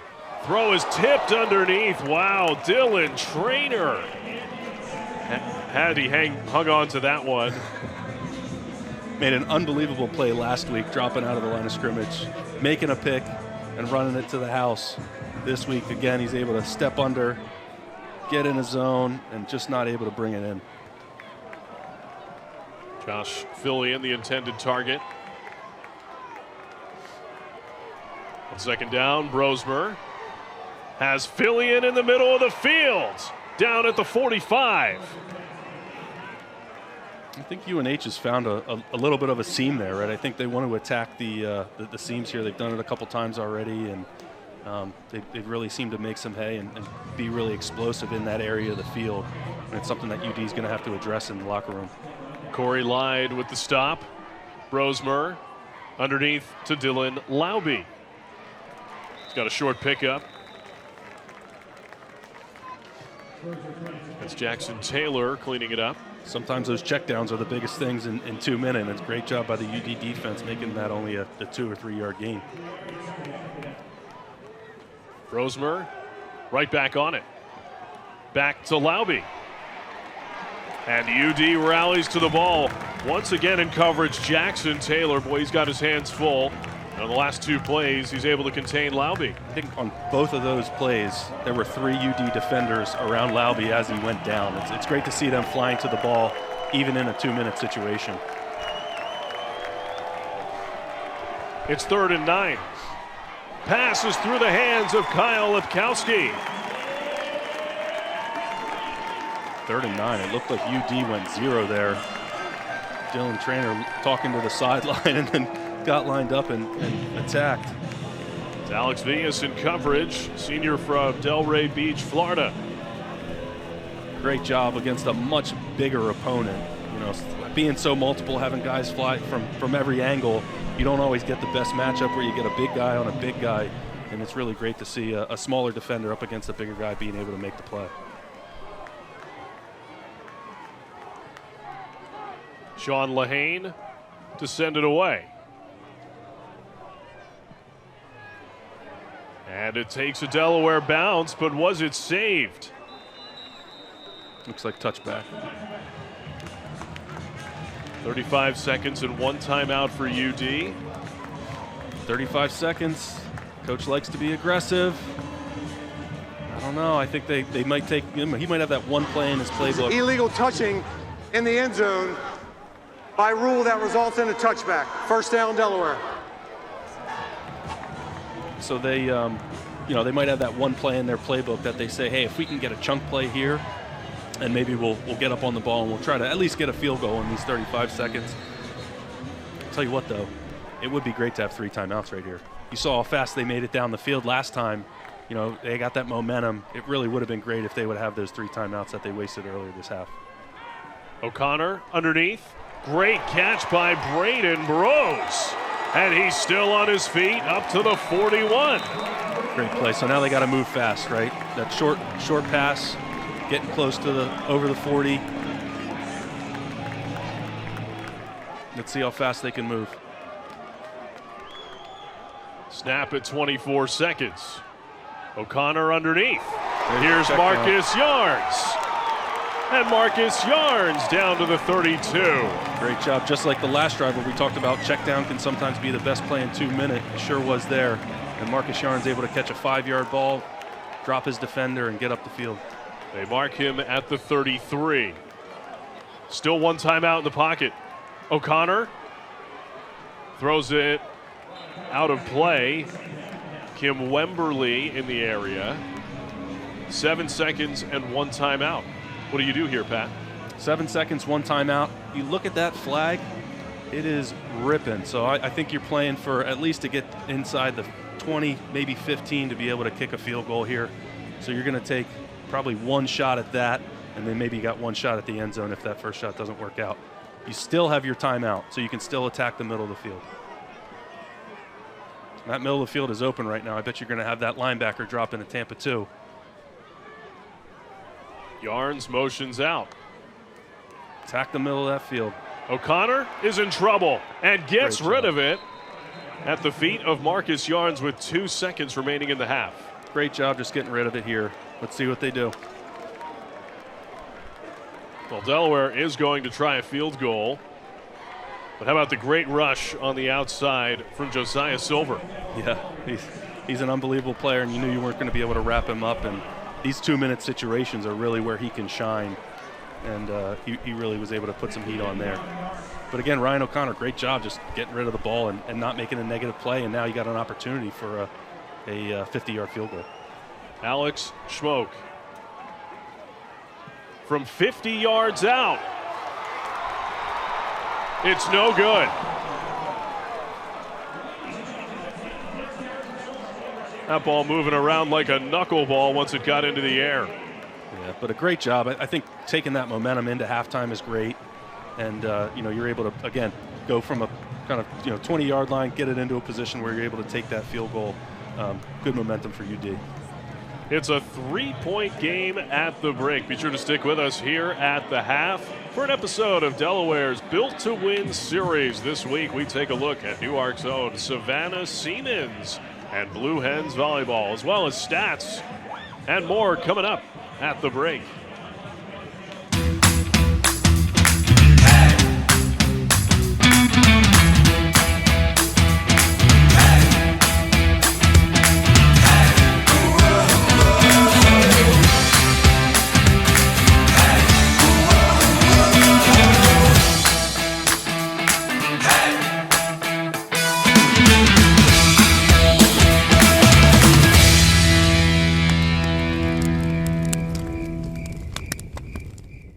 Want to get to the game without having to worry about traffic?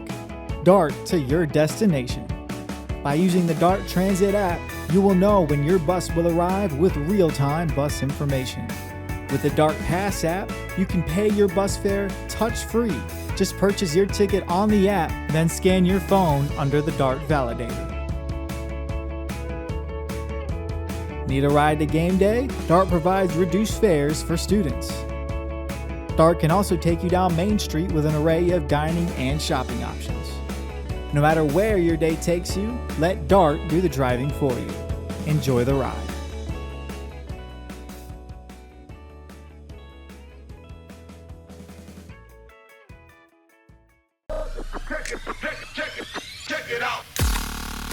Introducing the new and improved taste of Pepsi Zero Sugar. Now more delicious. Zero never tasted so good. Try it now. Do you know what a blue hen is? It's prideful, spirited, fiery. A blue hen never backs down from a challenge. And we're there to support them. Delaware Orthopedic Specialist, the official orthopedic partner of University of Delaware Athletics.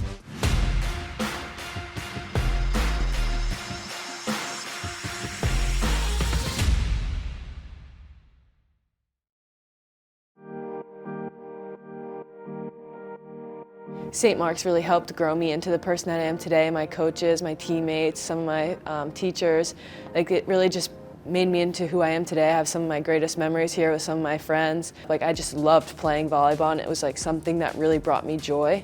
So being able to give that to other girls and show them how much volleyball can like do a lot for you, and it can bring you a lot of joy. And specifically doing it at my high school and being able to give back to those girls, see them smile, see them play the game that I love. I think it just means a lot. My sister and I know that we left an impact here, but we want to continue to do that. You know, we don't want our name to just be over after we leave. I won 2 state championships, but I think it's more than that. You come here and you get to play and experience school, but then you go on and leave into the world, but you want to make sure that you come back and you give back to the people that made you who you are today. My Aunt Ann, so she went to Delaware. She was the first of us that went to Delaware. So my dad's one of 5. So she was the youngest. So she graduated in 1977 from University of Delaware. And so my brother graduated in 88, my sister 86.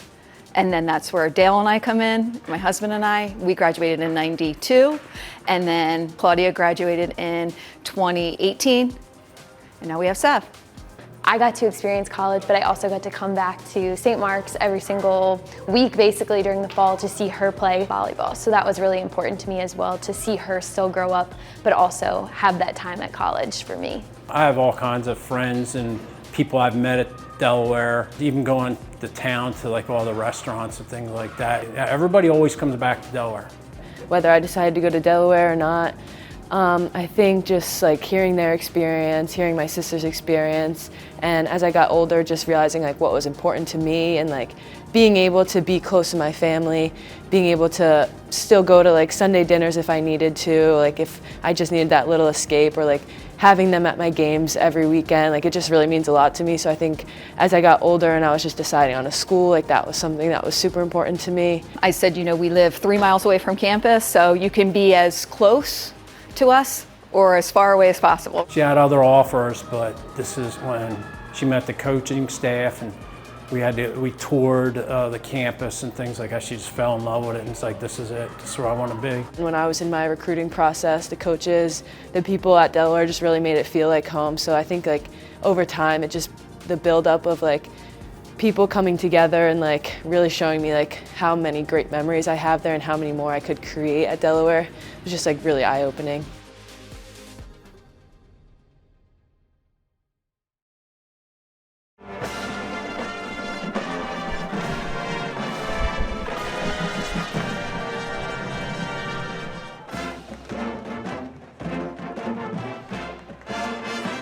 Halftime at the Tub. It's a rainy evening. The rain has just picked up here at halftime as the band has taken the field. 3-point lead for UNH alongside former Delaware Blue Hen Pat Devlin.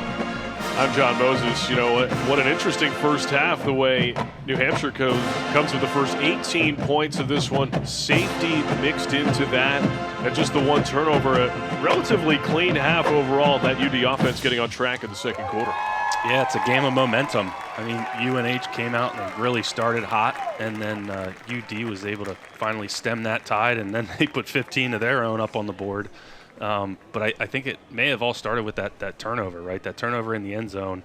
UNH is going in to score again, and UD is able to make a great play and turn it over and get the ball back. And I think that's one of those metrics that when you look at from a high-level perspective, what wins games is turnovers do. And so the rain has picked up. I don't know how heavy it's going to rain or how long it's going to rain, but if it does turn into a slot fest, who can take care of the ball and not turn the ball over? Because we are now in a tight game, a 3-point game, which is just a toss-up at this point. Dylan Laube, the do-everything running back for New Hampshire in the first half. 5 carries for 23 yards, 4 receptions for 18 yards. How do you put that into context? Do you feel like Delaware's defense has done their job against him in the first half, or do you think there's room for improvement? I think Manny Rojas is probably ecstatic that's a stat line at this point. I think what he's probably talking about with his guys is you got to be disciplined on everything else. You're so disciplined focusing on Laube. How can you be, you got to be disciplined and maintain it throughout the entire field, right? We were talking about those seam routes earlier, and I think that's one of the things that UNH has really exploited, and Max Brosmer's done a great job of, being able to complete those balls. Kind of try to extend the field for Max Brosmer and throw the ball to the outside and make him make the longer throws now that it's rainy and windy, and make him make those longer, tougher throws. And I think then you have an opportunity again to make some more plays, maybe cause some more turnovers. UD did have a tip earlier in the game. I think Dylan Traynor had that tip, and when you get the tips and overthrows, that's when you make the turnovers. And so how do you create more of that is really important. The other thing I think we touched on was the D-line for UD has done a great job pressuring Max Brosmer, and if they can continue to kind of keep that in the back of his mind, hey, you got to get rid of the ball early, and or at least on time, and you can't sit back there and just have all day to kind of just survey the field. I think that'll lead to some good things for the UD defense as well. 3-point game at the break. We'll take a timeout. Second half action is coming up.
Every bite better with Pepsi.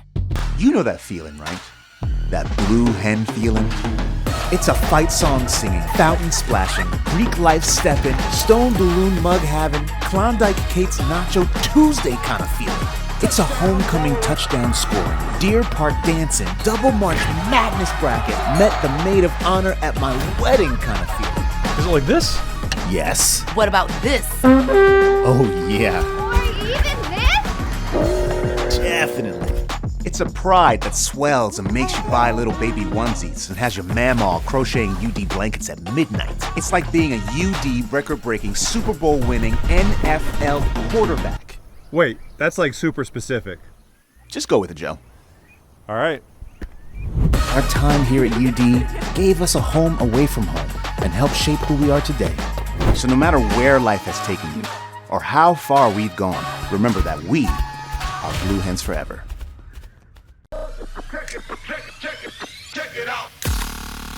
Introducing the new and improved taste of Pepsi Zero Sugar.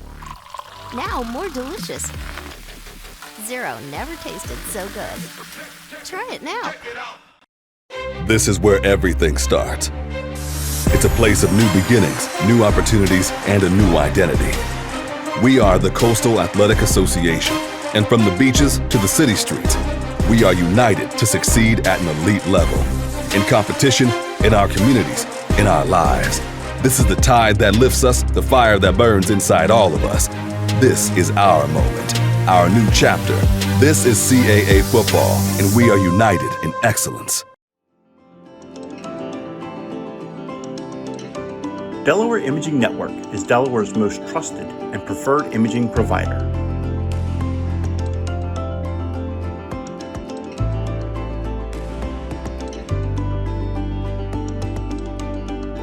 When you need fast, accurate results, trust the team of experts at Delaware Imaging Network.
Getting set for the second half.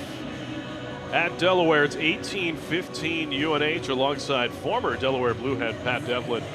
I'm John Moses. Well, first half plays out just about evenly, even though the first quarter was very much dominated by UNH. The second quarter very much dominated by UD. Pat, you and I have talked to both coaches about time of possession, and it's about even as we play right now. Yeah, it's interesting. That's one of the things that Coach Carty just doesn't really care about. He thinks they can run a lot of plays in a very short period of time, but they have almost 9 minutes of possession, and UNH almost has 10, and it's really one of those things that Coach Santos talked to us about that they do care about, right? It's one of those things that they want to win it, and they want it to be lopsided.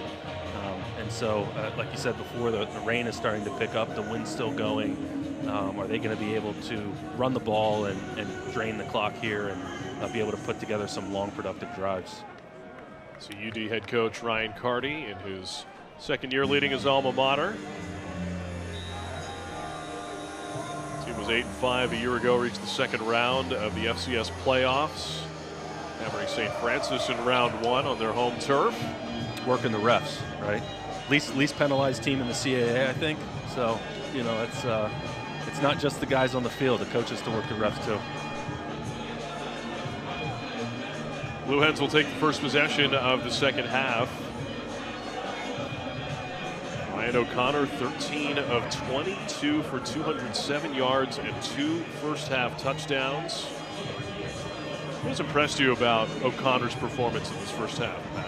I feel like he's done a really good job being exactly what I wanted him to be, efficient, right? He's gotten the ball out of his hands. He had that one, sack that he took where he rolled out of the pocket and took a 2-yard loss. But I think he's really been efficient. Here's Joshua Youngblood. Big play across the 35-yard line on the return.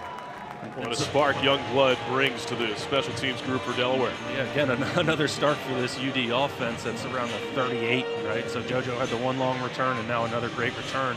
It's awesome to start at the 40 and not at the 20 or the 25. And so, again, kind of just continuing that momentum for the offensive side of the ball for UD. On the defensive side of the ball for UNH, let's see if these DNs can get going. And if Ryan does end up holding on to the ball a little bit longer, I think those DNs, that'll give the DNs time to get home.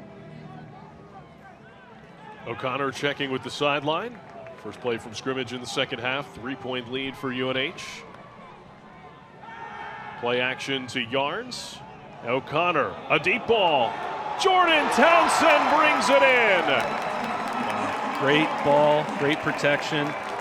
And we talked about it a little bit, but those safeties, again, they're right up around that 8, 9, 10 yard.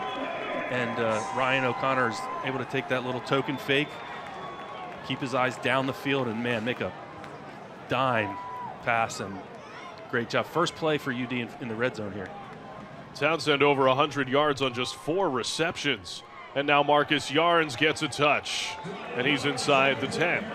Again, you've got to get back on the ball as quickly as you can. That's just a part of who UD is on offense. They want to move quick and get up on the ball and keep attacking. And Marcus Yarns able to make a productive first down run there.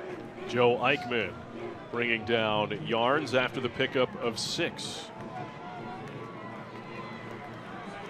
Second down and 4. That's Chandler Harvin in motion. O'Connor has Harvin, who's got 6, and the Blue Hens have their first lead. Again, you love the design, bringing a guy in motion. You got a little fake the pitch out to the side to try to kind of spread out the defense a bit. And then Ryan O'Connor with just a great job getting the feet planted and firing in there to Chandler Harvin. Great way to come out and start that drive and go right down the field and score that touchdown. Really, really impressive offensive drive there coming out of the locker room.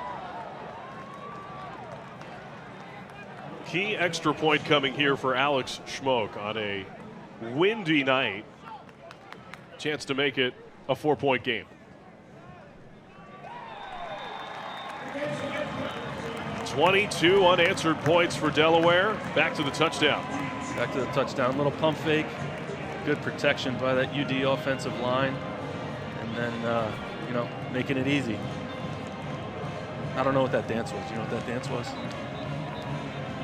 Looks like a little bit of a celebration there.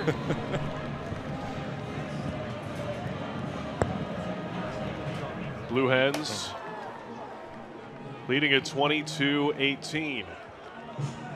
And so now how can UNH respond, right? They have this high-powered offense, a couple great athletes on there, and can they really take some of this momentum that UD has been able to create and bring it back over to their side? Like you said, they started with 18 straight points. They obviously have the ability to do it. Just a matter of kind of getting that momentum back on their end.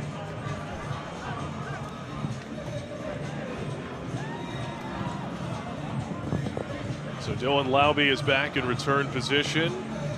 And we are in the presence of another Delaware legend. He's here, Adderley. Welcome. What's going on, man? Thank you for having me. Welcome back. How does it feel to be back at the stadium? Such a special moment for me, man, and my family. I mean, this is my first time being able to watch a game, and not be on the field. So I'm definitely excited to be home, man. Here goes Dylan Laube. Get him. Laube still going. 100 yards. Sucks the air out of the building. I mean, that's who he is. Man, y'all making me want to go line up.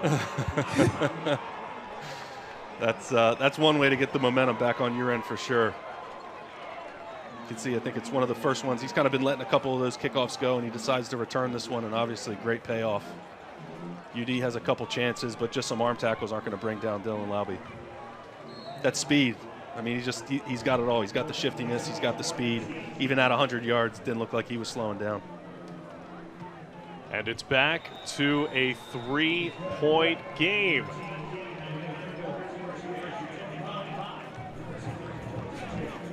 Well, that's quite a way to welcome a Delaware legend back into the broadcast booth. Well, this year, you wrap up your NFL career in the spring. What have you been up to this summer? Man, honestly, I really just been enjoying this downtime, being able to spend it with my family, my children, my wife. It's been really special for us just being able to have time. I definitely, I wouldn't have been able to be here right now, so I definitely just been cherishing, this downtime and just really catching up, because with the schedule and everything, I wasn't able to do as much as maybe I wanted to. Have you had a chance to walk through the WIT and kind of check out these facilities? I mean, it's great. When I was here, I mean, we had that little weight room over there in the Bob, and we still got the job done. Don't get me wrong, but I mean, I think just what they built here is amazing to be able to bring recruits in. I think they have 3 official visits going on right now. Shoot, my cousin one of them. so it's great to be able to bring those recruits in and see this facility. Just talk about kind of how cool that is. Yeah, I mean, it's what they've done is, truly incredible, with the Whitney, and I wish I had it when I was here, it's really, it's just a testament to how much effort they put into making sure that we have everything that we need, and that's why, I care so much about this place, because they take care of you, that's why I tell my younger cousin, that's why I tell everyone I talk to that they take pride in, making sure we have everything we need. Joshua Youngblood trying to make something happen on the return. He's up to the 30-yard line. This year, 4 years with the Chargers.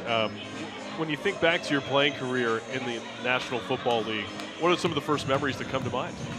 Yeah, I mean, first thing, just reflecting. I was able to live my dream, So, and I know a lot of people aren't able to say that, and I definitely am proud of all the hard work and everything to get to that stage.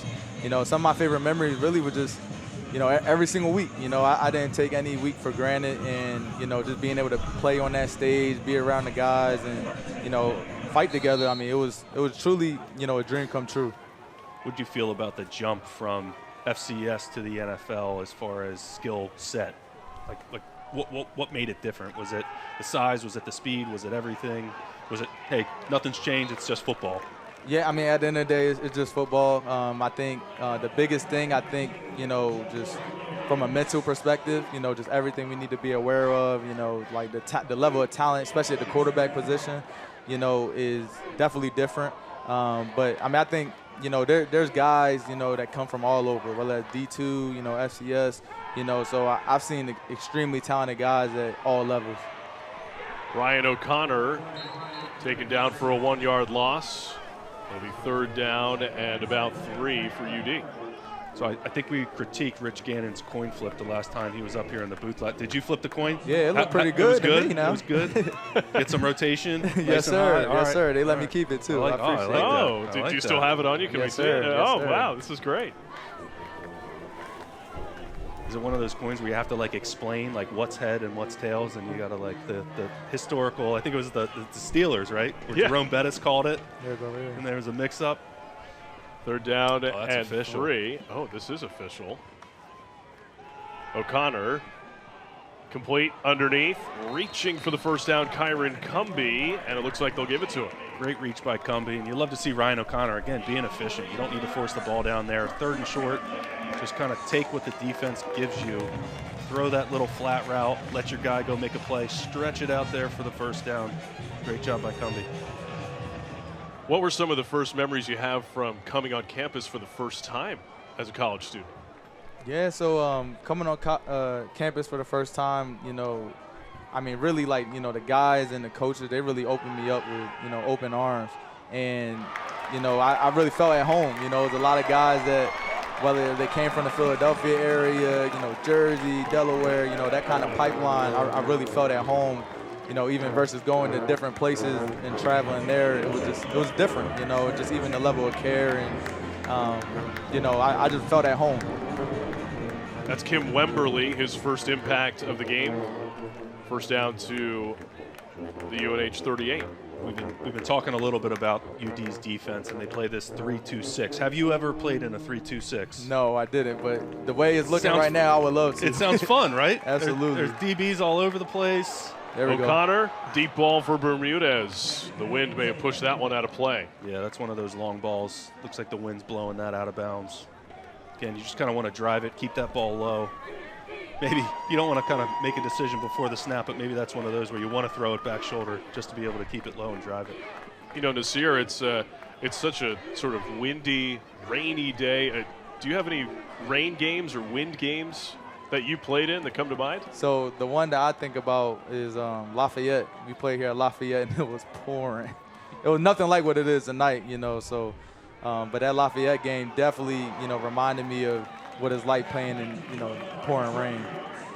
That's Marcus Yards. A good pickup on second down to set up third manageable for UD. Just the ability to make, catch the ball. This is basically a run play, right? Just get it out to him. And he can just make a guy miss and just make some positive yards. It's third and medium now. Again, if Coach Carty gets in that 4-down mindset, you can run it, you can throw it here, you can do a lot of things. And just a great way to set yourself up for a couple plays and continuing on this drive. O'Connor hands to Marcus Yards. Yarns, good job knowing where the sticks are. Looks like he was able to get that first down. Boy, Nasir, how did you prepare for a running back like Marcus Yards? You got a chance to follow him a little bit and watch him here tonight. How do you counteract his combination of power and speed? Yeah, so, one of the things I definitely noticed, was his shiftiness and able to, hit the home run, and a lot of backs, I feel like, aren't capable of doing that. And, if you're preparing for a back like him, I definitely would say just being disciplined with your eyes, making sure they're on his hips and making sure, they're not high on his head so he can fake you out and stuff like that, and just taking the right angles. I feel like in the game of football, angles are so important, especially with him. You got to do it. Talk about kind of both of these offenses. They move around so much, lots of motion, lots of shifts, like communication in the back end. Talk about the importance of that and how you do it, right? Because there's you guys are spread out across the field. It's got to be difficult. Is it the hand signals? Is it you guys yelling back and forth at one another? Or? Yeah, definitely with the the crowd and the environment, the stadium, like you have to be able to have some nonverbal communication. Some trickeration into the hands of Joshua Youngblood. Yes, sir. And Youngblood gets in for 6.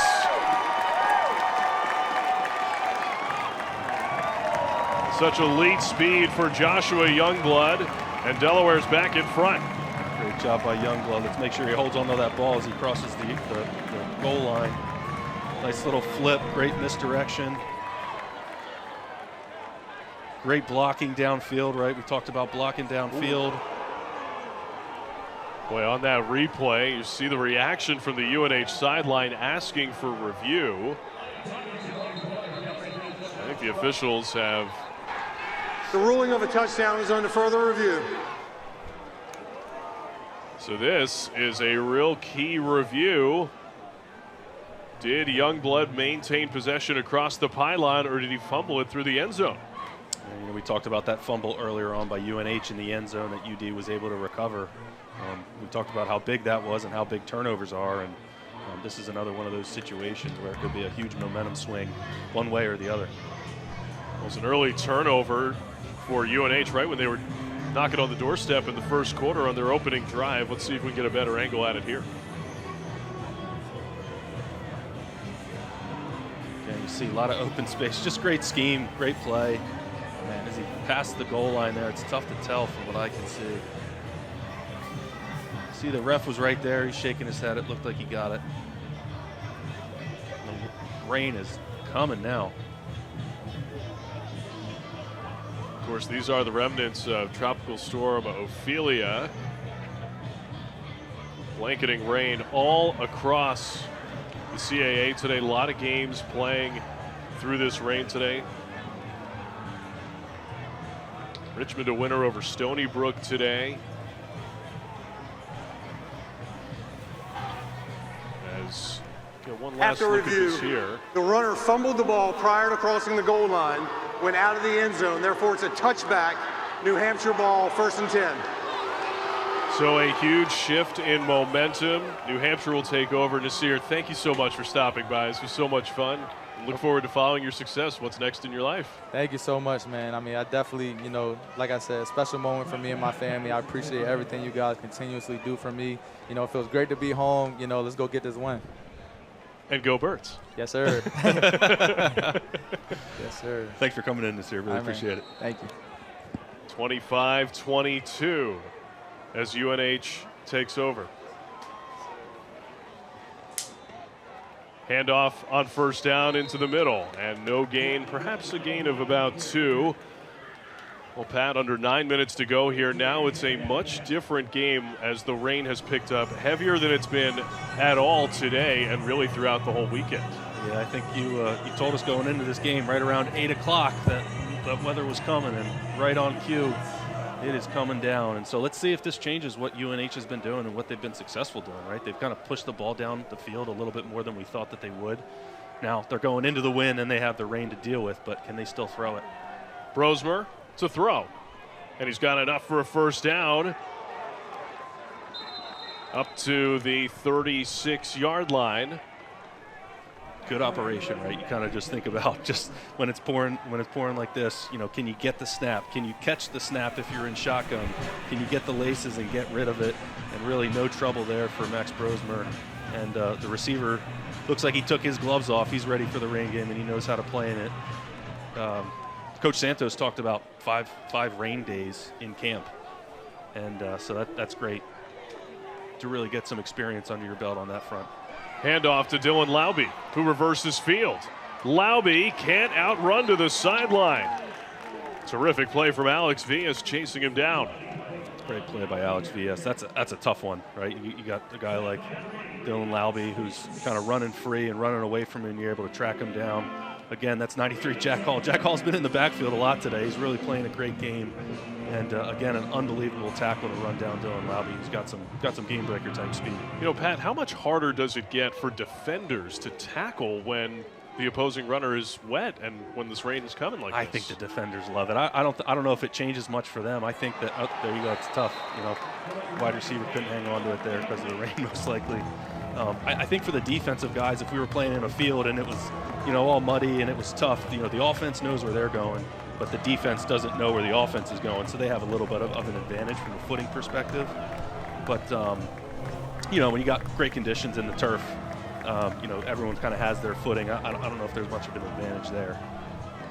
Pressure from Dylan Traynor. 3rd down and 10 for UNH. Yeah, again, they continue to make Dylan Brosmer just uncomfortable, a little uncomfortable in there. He's just taking hits. They're not able to sack him maybe, but they're able to get a hit on him. Brosmer, Laube underneath, lost his footing. The UD defense holds Laube to a loss of 1. Great swarming defense there. I think Ty Davis was in there early.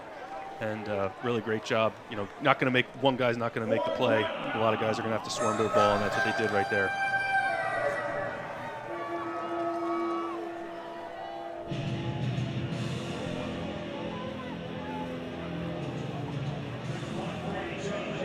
Sean Lehane to punt it away for UNH.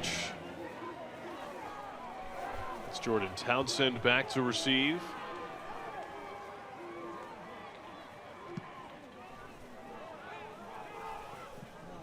Townsend, smart decision to let it go, and it takes a UD bounce to the 39-yard line. Just a 29-yard net on that punt. So great job by the UD defense making a stop right there. They obviously had the sudden change situation, and they're able to get the UNH offense off the field. 3-point game with 6:09 to go in the third quarter.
UD taking over for their second possession in this second half, actually their third possession. And, you know, that opening drive saw exactly what that UD offense is all about. A couple of big plays leading to a quick touchdown.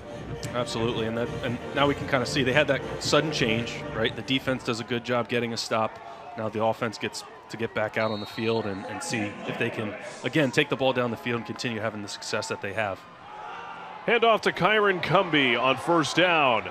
And he crosses midfield into UNH territory. Another first down, 19th of the game for UD. So receiver at Illinois, straight line fast.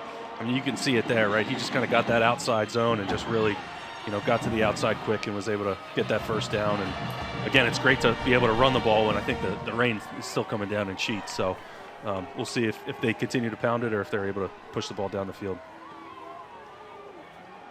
Right back to Cumby, dragging a defender across the 45. So I think something that Coach Carty definitely has to have his eyes on is these safeties are still playing right around that 10-yard mark. And that's great to be able to stop the run. But when you have some of the speed that UD has in the wide receiver room, it's really tough to keep those guys from getting over top of you when you're starting. I mean, some of these guys are 8 yards deep at the snap of the ball.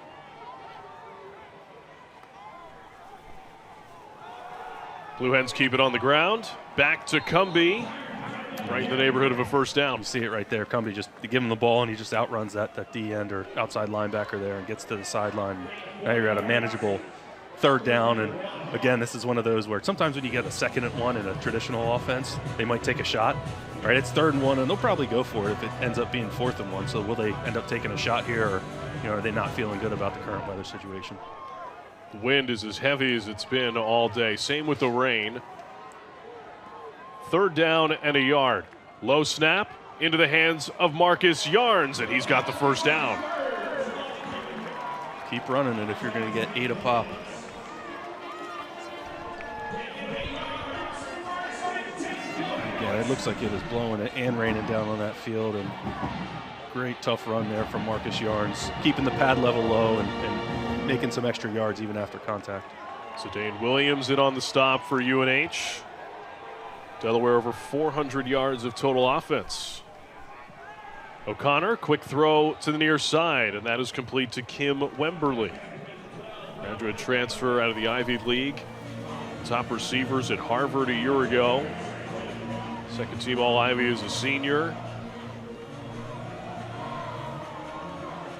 Again, getting him involved, just getting him a catch, sometimes that's enough just to get a guy going. And, again, another one of those graduate senior guys that just has a lot of experience and is a great guy to be a leader on the offense. Back to the ground, Marcus Yarns.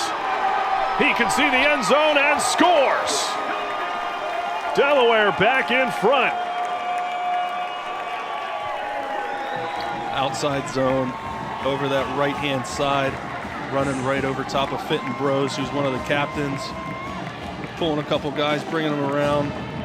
Brock Gingrich doing his thing out there on the edge, and Marcus Yarns really takes care of the rest. It's great to go untouched into the end zone. A 30-yard scamper from Marcus Yarns. Chance to make it a 4-point game. Extra point from Alex Schmoke is good. And Delaware leads 29-25.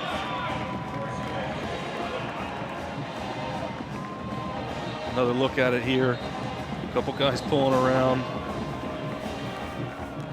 Marcus just making it look easy out there. And I love the scheme again. I mean, it just seems like there's no one on that second level, but you have all your wide receivers on the other side. You pull a couple tackles around, and it's easy. Makes it look easy. UD back in front in the driving rain, leading by 4. The new 2023 GMC Sierra AT4X is equipped to conquer the great outdoors. Or the great indoors. Welcome to the peak of pretty models.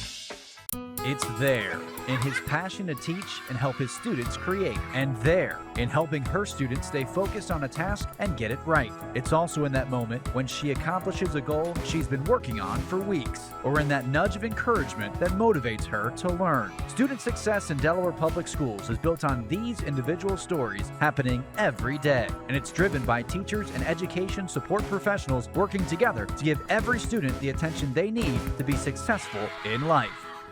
Why choose Del One?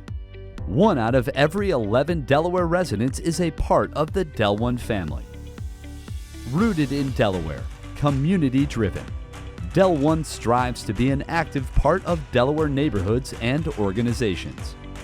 To this day, the Del One Foundation has raised hundreds of thousands of dollars for countless local charities, and our commitment continues. Choose Del One, and let's grow together. Upcoming Delaware football schedule presented by Dart. Dart is keeping you moving forward. A week off next week. Bye, and then right back into it. Duquesne and North Carolina A&T here at home before traveling to Hampton. Yeah, absolutely. And last year, Delaware was 6-1 at home and 2-4 away. And I know Coach Carty really wants to work on that away schedule, but they'll get a couple cracks at it here in the tub over the next few weeks and then go on the road. And I know they have a couple games there, so Coach is going to be looking to kind of keep on improving on what's been working and kind of fix, what has been going well for him in these next few games. And ball falls off the tee again, so hopefully we can get some guy out here to hold it. Well, UD averaging 356 yards of total offense per game this year. They're already up to 440. 313 through the air, 127 rushing. I'm sure Coach Carty really likes to see that. I mean, that's what his offense is all about. And it's not just one person doing it, it's really by committee. Short kickoff covered up by Tim Bonagura. And UNH will take over in this second half. What adjustments have you seen from the UNH offensive attack? I think UNH, just to kind of get back on track, they kind of need to get back to what was working for them, and I think that was kind of not featuring Dylan, and maybe it's they're going into the wind and the rain really picked up, and they kind of need to be able to hand it off to their running back, but I think they were really able to attack those seams, and maybe it's the UD defense who kind of cleaned some things up on there and to kind of shut that down, and maybe they need to find a new place to attack. Just 11 rushes for 49 yards for New Hampshire, and this is Dylan Laube, and he is dragged down. Well, actually, it's Max Brosmer who kept possession of it on a read option. Yep, probably made the right read there, where I think Chase still took down Laube there, but able to get a couple yards on first down and still stay ahead of the chains.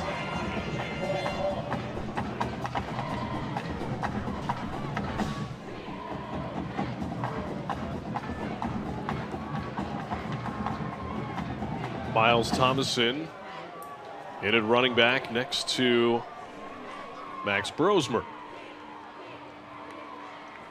Junior takes the snap. He's got a clean pocket and completes to the far sideline. Still on his feet, that's Joey Corcoran. He's got a first down. Joey Corcoran, one of those more younger guys in the wide receiver room, but he's one of the most complete guys. And I think you see it there in his route running. And a good ball by Max Brosmer here. Just a nice little quick fake and snaps it off to the outside. And so you see some of the versatility. I think we talked about, they were attacking those seams, make them throw it out wide. Well, guess what? You make them throw it out wide, and it's still an easy completion for Max Brosmer. Brosmer up to 283 yards through the air on 22 of 34. Read option, and it's going nowhere. Laube chopped down for a big loss. Great job attacking the mesh point there. Able to really cause some havoc in the backfield. Look, they're just trying to read that mesh, and they just attack it before the play can even get started. Alex Villas, another big play in the backfield.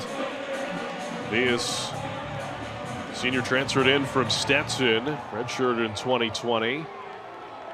So 2nd and 15, and you don't have to get it all back right now. Try to make it a 3rd and manageable, and get back on track.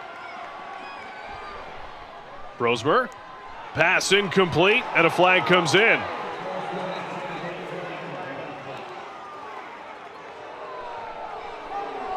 It's Khalil Dawsey in coverage.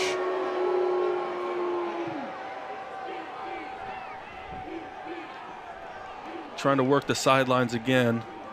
Kind of throws a back shoulder ball that kind of ended up inside. Defense, number 4. Ball's placed at the spot of the foul. Automatic first down. Official indicating contact around the waist of the receiver as the ball came in. That's one of those, it's just tough on the defender, right? You kind of trying to come back for the ball, and you seem like you're in pretty good position, but that wide receiver knows the ball's coming and the DB doesn't. And is just able to kind of make a play, and that DB's just got to try to get their hands off a little bit earlier.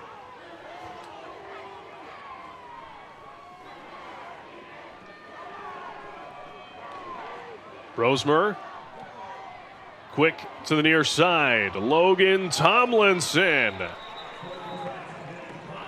He's got enough for a UNH first down. Good efficiency here. It feels like the UNH offense is starting to get back into a groove, right? Max Brosmer sees access out there on the side, and he's able to take just one step out of the gun and then fire it out there. And good things happen when you can get your playmakers the ball in space, and got a first down there.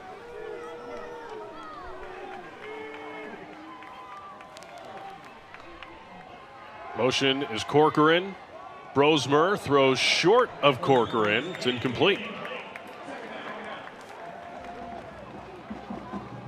So 2nd down, you got to kind of start to think that these guys are going to take a shot at some point and maybe try to attack the end zone. But it looks like the wind is still whipping out here, and we're coming down close to the end of the 3rd quarter. They might just wait until they flip the field and then take the shot when the wind is at their advantage. That wind really pushing across the surface from the New Hampshire sideline to the Delaware sideline, from the top to bottom of your screen. Screenplay set up, and UD is all over it. Tomlinson stopped for a loss of 2. So they don't have to run another play here. And it looks like they're going to make the decision to take it to the 4th here, because they want that wind at their back. Big 3rd down and long coming As UD tries to bring their own energy into the tub today. Bit of a lighter day because of the weather, Pat. And, that's something you and I were talking about with both coaches this week, that this is often a tough place to play because of the support that Delaware gets from their community. Something you know quite well. Yeah, it's a great place to play, and typically you got a ton of support, but when it's blowing and raining like this, it's tough to get, even the student section out here. It's great to see a couple of students still sticking around because it is getting messy out here. But you see the guys jumping around on the sideline and trying to bring their energy. I think that was something that they were missing early on, but certainly have picked up as the game has progressed. 15 minutes remaining. It's a 4-point lead for UD.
Round coming to open the fourth quarter.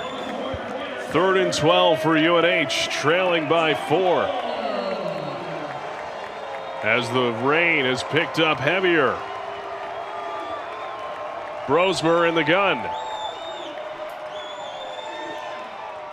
His pass is complete. His big tight end over the middle, Kyle Lepkowski. Really great levels there, and Brosmer is able to just really step into one. That was one of those where it didn't really seem like he had a ton of pressure in his face. It kind of opened up. Yeah, they did a good job doubling Hall there, and he's able to have a clean pocket and able to step into a throw and a good completion and good first down there on a really long 3rd down. Brosmer passed 300 yards for the game. Laube is the single setback. He's only got 21 yards on the ground in this one. Brosmer looking for Laube underneath. Laube's one of those guys, though, who, like, he can have 20 on the ground. He has a couple in the pass game, but then he has 100 on the kick return, right? Like, he just always finds a way to get his yards, and just a super impressive player. Laube, that was his 2nd career 100-yard kickoff return for a touchdown. Had one last year against Richmond in November. The 5th time in UNH's program history they've had a 100-yard kickoff return for a touchdown. 2nd and 10. Brosmer, complete over the middle again to his tight end, Lepkowski. Lepkowski, it's raining, it's wet. Who do you go to? You go to your big target in the middle, right in front of you. Great job again stepping in. That time he did have pressure at his feet, and he's able to step into it. Again, make another really great throw. And you see UNH here. They're kind of taking their time. They're huddling. They're kind of moseying around the ball. Like they just kind of, you can see them just kind of milking the clock a little bit here. And he's even taking his time right now, right? He's just kind of letting the clock bleed down and getting into the play now. Brosmer. Blitz is picked up. Jump ball. And it falls incomplete. Tomlinson begging for more laundry, but none coming. Really great job by Brosmer. He knows it's 0. He kind of backs out of there. And really great try to make that play. Put it right in the bucket, right where it needed to be. And just good hand fighting there on both sides, and ball falls incomplete. There's Khalil Dawsey in coverage once again. It's one of those things that might be a matchup they like. It kind of feels like they're going after him a bit, and so we'll keep an eye on that as the game keeps going here. Play clock down to 4. Brosmer, play action. Complete underneath. Close to another first down at the 5-yard line. That's the other big tight end on the roster, Colby Ramshaw. Similar looking completion to the last two to Lepkowski. Running a little pump and go out to the right, and UD does a good job staying disciplined, staying home. That's not there, but Brosner does a great job getting off of that really quickly and getting into the rest of his read and finding a completion. And now they don't have a 3rd and long. Now they've got a 3rd and 2, really manageable. But again, they're getting tight down here in the red zone. This is where UD kind of has done a good job stopping the offense. Play action to Laube. Brosmer lobs it up, and nobody home. 3 doesn't do you any good, or does it at this point, Pat? At this point, you can get 3, you get to 28, and then all you need is another field goal. But depends on how they feel about their field goal kicker in this weather. And again, you kind of talk about the operation. It seems like the center and the quarterback exchange isn't having any issues, but you never know what's going through the coach's mind about the short snapper, the holder, right? Do they have that same kind of experience in this kind of weather? And again, he wants to go for it and try to get 6 here. It's 4th and 2. Timeout taken by UNH. First charge timeout, New Hampshire. Media timeout. Simply one you had to take. 4th and 2 coming up from the 5-yard line. UNH, a big play coming up on the other side.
Big 4th down and 2 coming for UNH from the Delaware 5 with 12.5 to go in the 4th quarter.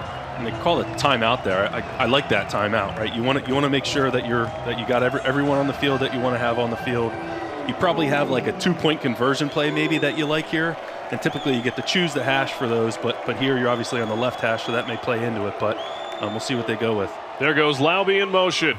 Throw is incomplete. And Delaware takes over on downs. Again, I think it's a really critical point in the game. Who do they want to go to? They want to go to their guy Dylan Laube, and you could see UD. They moved him around, and UD didn't lose him on defense, and that kind of goes again discipline. You see him fighting over the top of all those screens, and they're able to get out there, and obviously not a clean throw and catch and turnover on downs. And now you got this UD situation. Now UD's going into the wind on offense. They're backed up. Again, they don't need to. They don't need to kind of score on this first play. They got to think about, hey, just 1 first down, 2 first downs, and try to flip the field for their defense. Second time that Delaware's starting a drive at their 5 as Marcus Yarns takes the first down carry for a pickup of 4. Delaware had a 97-yard drive for a touchdown in the first half, starting that drive from their own 3. Yep. And it was kind of they had some big shots, and that's just a part of the offense, but it was more methodical. I think they had a lot of plays during that drive. And again, don't try to take a big chunk out of it right away. Try to kind of get into this drive, and that was a good way to start it.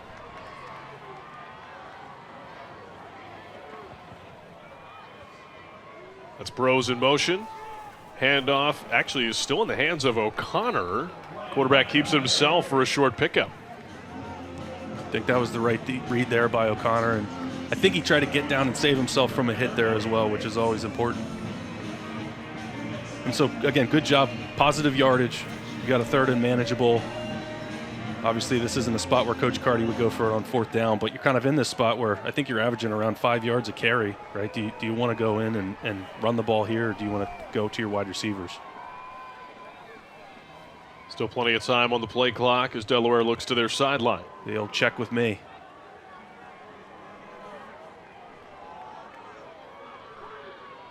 Yarns in motion. O'Connor in trouble. His throw incomplete. He had Jordan Townsend right in the neighborhood of a first down.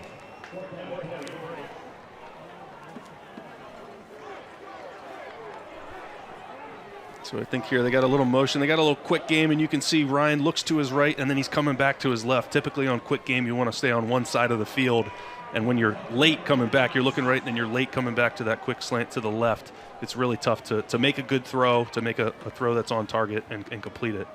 And now they have to punt again in their own end zone, and it's still raining and it's still windy, and let's make sure that they can get the operation right. A lot of pressure on Ryan Cost. Punter for UD. And he gets it away. Laube on the return. And he is wrapped up. Dylan Traynor in on that stop. Good field position for UNH, and all things considered, that's pretty good special teams execution from UD. That is right. You talk about the operation, and then oh yeah, we're kicking it to Dylan Laube. We got to be able to actually cover him. So great job. Obviously, he makes the first guy miss, but swarming defense on their end, and they're able to get him down on the ground. But he's able to make some positive yards. And now listen, UNH is starting from basically the 50, right? And so kind of what you talk about, the goal of the offense, the UD offense, when they got backed up, hey, try to get some first downs and flip the field. They weren't able to do it.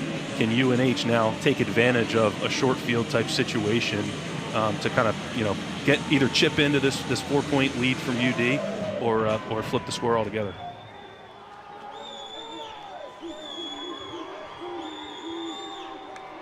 Brosmer in the gun. That's back to Tomlinson. Throwing deep. It's intercepted. And pushed out of bounds. UD has it in the hands of Khalil Dawsey. Second gadget play of the game. And this one did not quite work out as well as the first. That is asking the wide receiver to throw a long ball in a windy, rainy game. Wow.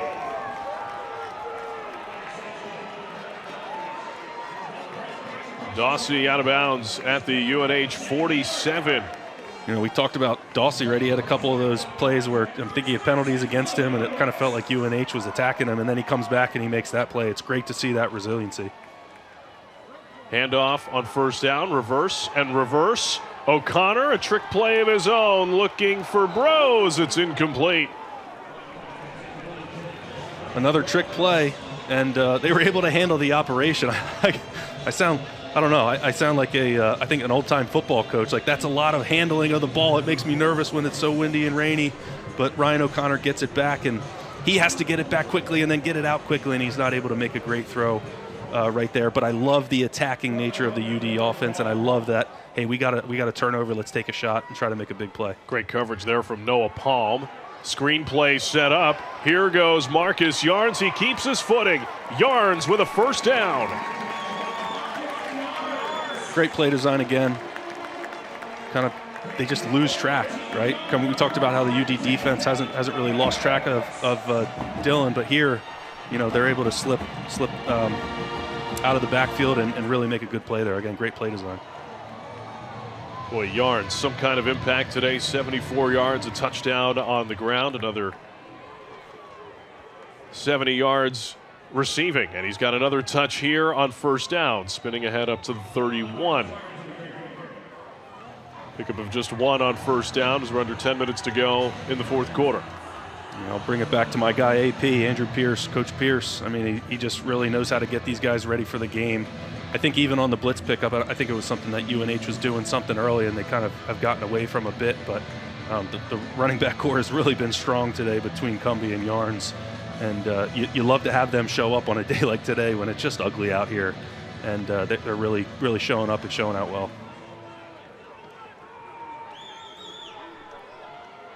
Kyron Cumbie rotates into the backfield for Delaware.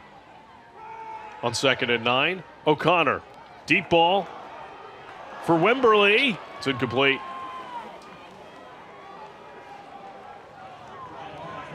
Pat, are you surprised at all by the number of deep shots taken by these teams given the weather in the last few minutes? I think early on you tempt it, and if they're still putting balls where they need to be, which they were right there, I think that was a ball. Again, one of those 50-50 balls that they made a lot of those plays last week, and they need to come down with those when they happen this week. I think the coaches are confident in their gunslingers. They're out there, they're making good throws. Doesn't look like the ball's slipping out of their hands, and so keep throwing it. Because it's one of those things. You stretch out the defense. Again, these safeties are still tight. You got press on the corners. You got corner blitz here. Good job with a hot. Quick throw to the outside. Wimberly lost possession of it. And UNH saying that it should be an incomplete pass, but Wimberly reaching forward to the 25, and he appears shaken up. Ruling on the field is a catch. Timeout for injured player. Yeah, you hope that it's nothing too serious. But I think that was a good catch. Yeah, Wimberly immediately going down after that reception. Such an important player added to this offense. Grad transfer from Harvard. Played a lot of football. Good leader in that room. That'd be a big loss for them.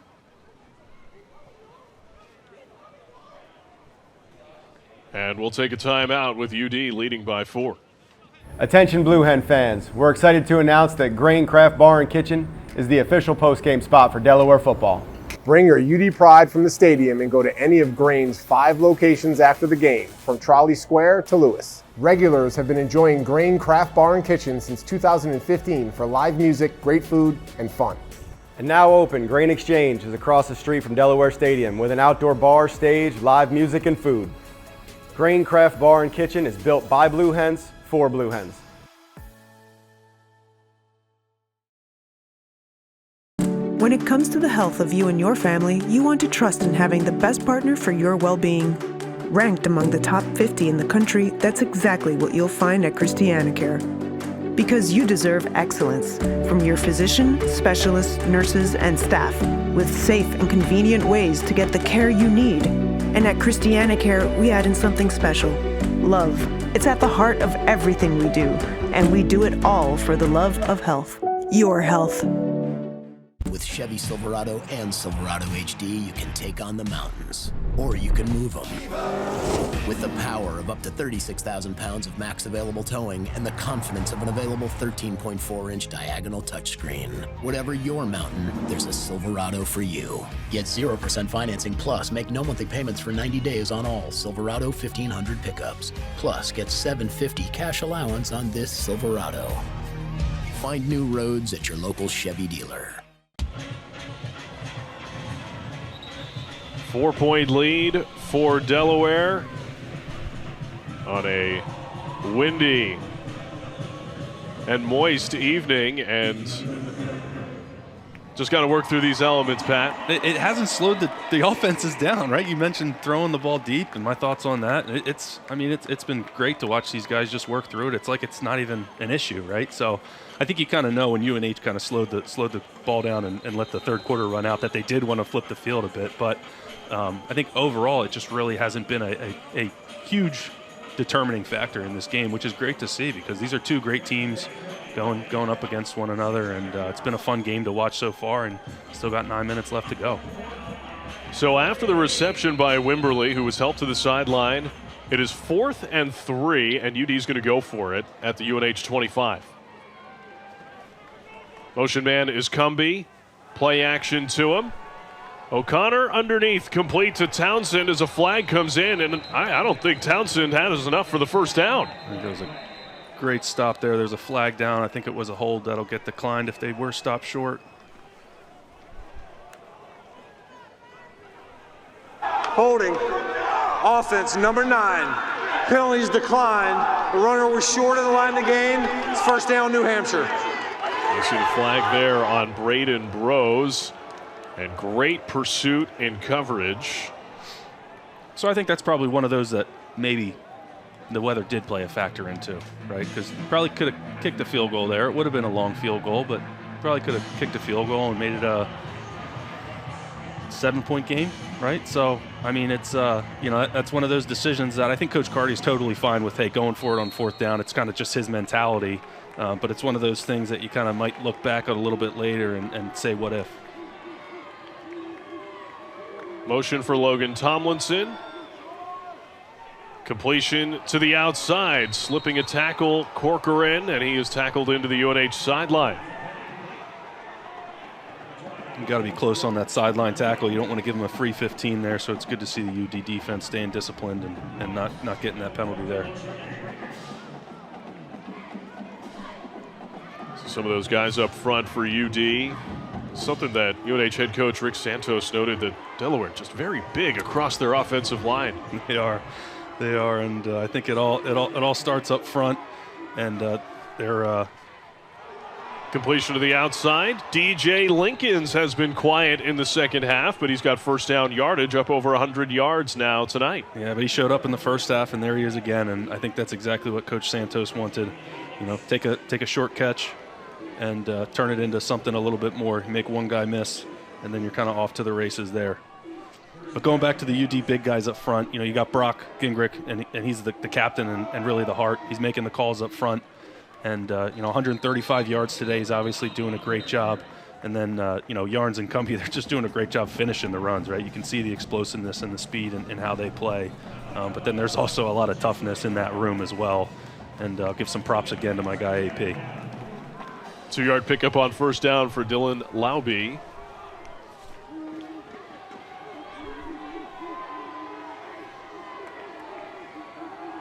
Second and 8. Max Brosmer with a lot of green in front of him. Flag comes in as Brosmer slides down at the 35. But let's see about the flag thrown from behind the offensive line. Holding. Offense, number 55. 10-yard penalty. Second down. Let's watch the center here. Yep. Osho Omayeni, senior captain from Lowell, Massachusetts. And it wipes out a first down run from Max Brosmer. Holding Keyshawn Hunter there, right? And Keyshawn was doing a great job kind of getting around the center, and you've no choice. You got to either hold him or let him get to your QB. And, he obviously held him there. But Max Brosner, again, did a great job kind of stepping up in the pocket. Just the gates open, and he's able to kind of take it for that big run. But obviously kind of second and long here. And, again, thinking kind of try to get half of it back. Try to make it 3rd and 10, 3rd and manageable, so you don't have to deal with a long yardage situation. Brosmer completes underneath. And gets to right about what you're talking about. Right. Looks like it'll be 3rd and 11. That's right. So, 3rd and 11, obviously not optimal, but it's better than 3rd and 18. And so, they don't have a ton of plays for 3rd and 12, but I think they have a couple, and hopefully they'll be able to dial it up here. And again, you're talking about the intensity here, and the UD sideline again is jumping around trying to get the defense fired up and bringing some of the energy on their own. It's 3rd and 12.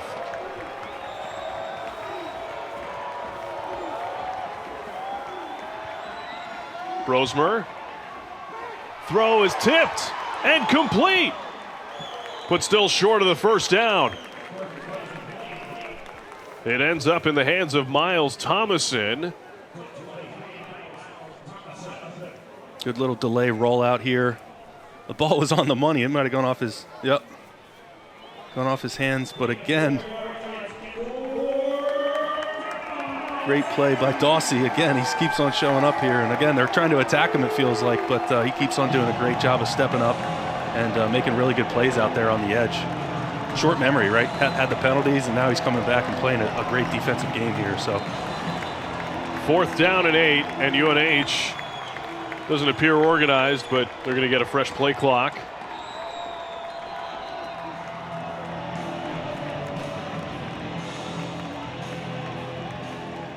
Rain has picked up. Please reset the game clock to 5 minutes, 35 seconds.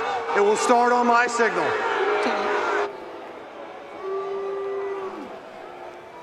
That has Delaware head coach Ryan Carty a bit upset with the men in stripes. I think he's asking why.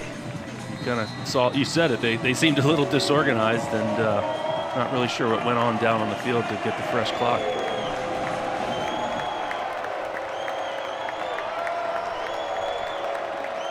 Fourth down and 8. Brosmer lobs it up.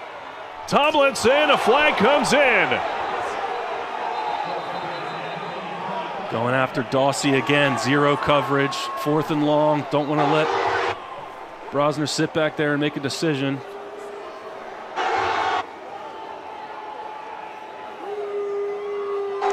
Pass interference. Defense, number 4. What do you got on that, 15-yard penalty. Got a little hand fighting there at the end. I don't know if we saw it. I think the flag was already out by the time we saw it on that replay, but didn't look like a lot of hand fighting there at the end. A huge 4th down conversion for UNH.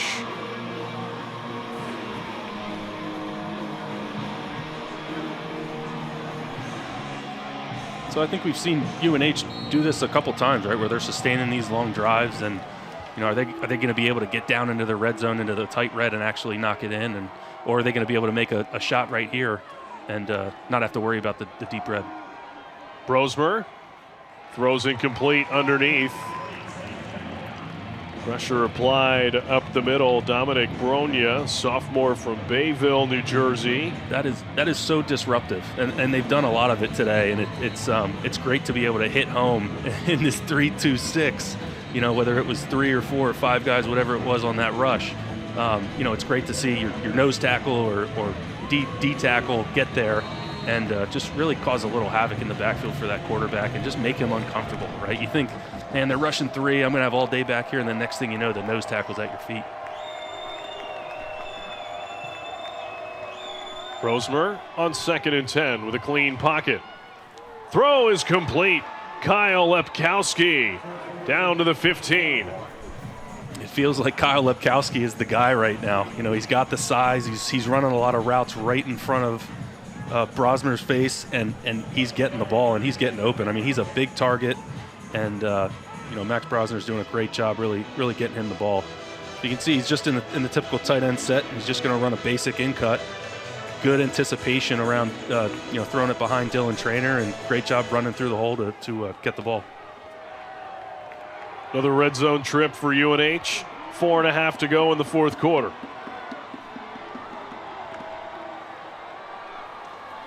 Brosmer underneath to Dylan Laube, who stays on his feet and is thrown down after no gain. That's Jackson Taylor.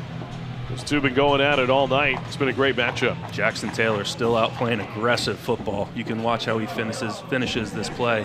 Great job getting down to your check down. And then Dylan Laube making a great play. Man, Jackson Taylor just playing really good aggressive football, and a bunch of hats to the ball as well on the UD side. And so they're still flying around. The weather hasn't tamped down the defense, that's for sure. Brosmer on a 2nd and 10. Throw is incomplete. It was DJ Lincoln's in the area. So they're having success checking the ball down, and they're having a lot of success across the middle, right? 3rd and long. Are they able to kind of find one of those 2 routes to go in order to have some success and move the chains here? Because it is coming down. Can only imagine how it feels to be standing on the sideline. But certainly for the players on the field, Brosmer wearing those short sleeves tonight. Trying to keep that hand dry on a big 3rd and 10. Blue Hens bring pressure. Brosmer's throw is incomplete off the hands of Joey Corcoran. Brosmer with a really great ball there, put it right on the money. Again, great concept. And that weather obviously had impact right here, because you can't really lay it out any more perfect than that. Corey Lyde, the Wisconsin transfer, in coverage there for Delaware. 4th and 10 with 3:31 to go. 4th and 10, you kind of see this doesn't look like a pressure look, right? They're kind of lining up against the goal line here, against the first down marker here, and saying you're not gonna throw it at the sticks. Blue Hens rush 3. Brosmer's throw is tipped, and it falls incomplete. Tomlinson had a 2nd effort at it. And it's a turnover on downs for the Wildcats. You know, Max Brosmer's played a great game today, and that was really close to being able to fit it in. I think he had a couple UD defenders that he was trying to get it over top of, and UD was able to make a tip right there and make a play so that the wide receiver wasn't able to come down with it. So now you got 3:25 left in the game. UNH has 2 timeouts. You have 135 yards rushing. I mean, do you throw it, right? Do you throw it? I think Coach Carty, I think he probably will throw it. I mean, it's just in his mentality, and we'll kind of see how. Like, look at the line. There's no one past 5 yards deep, right? I just think that Carty might get into the situation where he'll want to take a shot here. That's Yarns standing next to O'Connor, and Marcus Yarns very nearly snuck through. He picks up 6 on 1st down, but he nearly went house hunting. Looks like he lost a shoe. That's one of those things. If they continue to bring the safeties up at the line of scrimmage and everyone's within 5 yards of the ball, if you can just break through that first grouping, there's really no one to have an angle to be able to track you down.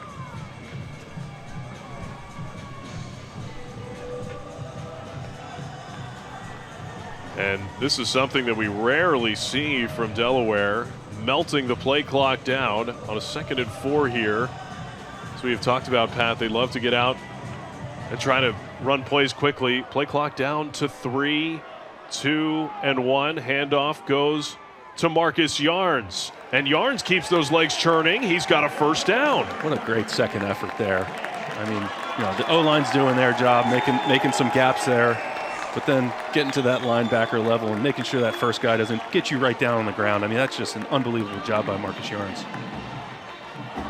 And now the question starts to creep in for UNH. When do you start to use timeouts as we look at our player of the game? Brought to you by Delaware Orthopedic Specialists, where specialty care matters. Boy, what a game for Jordan Townsend. Long touchdown reception, 48-yarder.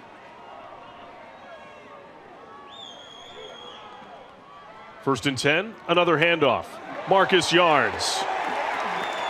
Another 1st down.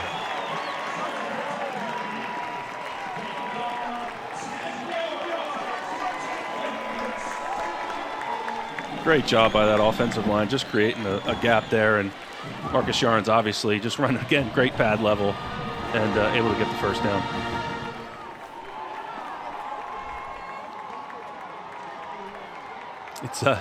It's funny to see just the guys standing on the field, right? UD offense moves so fast. This is one of those things that you wonder if they slow down like this, does it kind of slow their momentum a bit? But obviously they've been doing a great job running the ball. Handoff again to Marcus Yarns. He only gets 2 here, and now UNH burns their first timeout.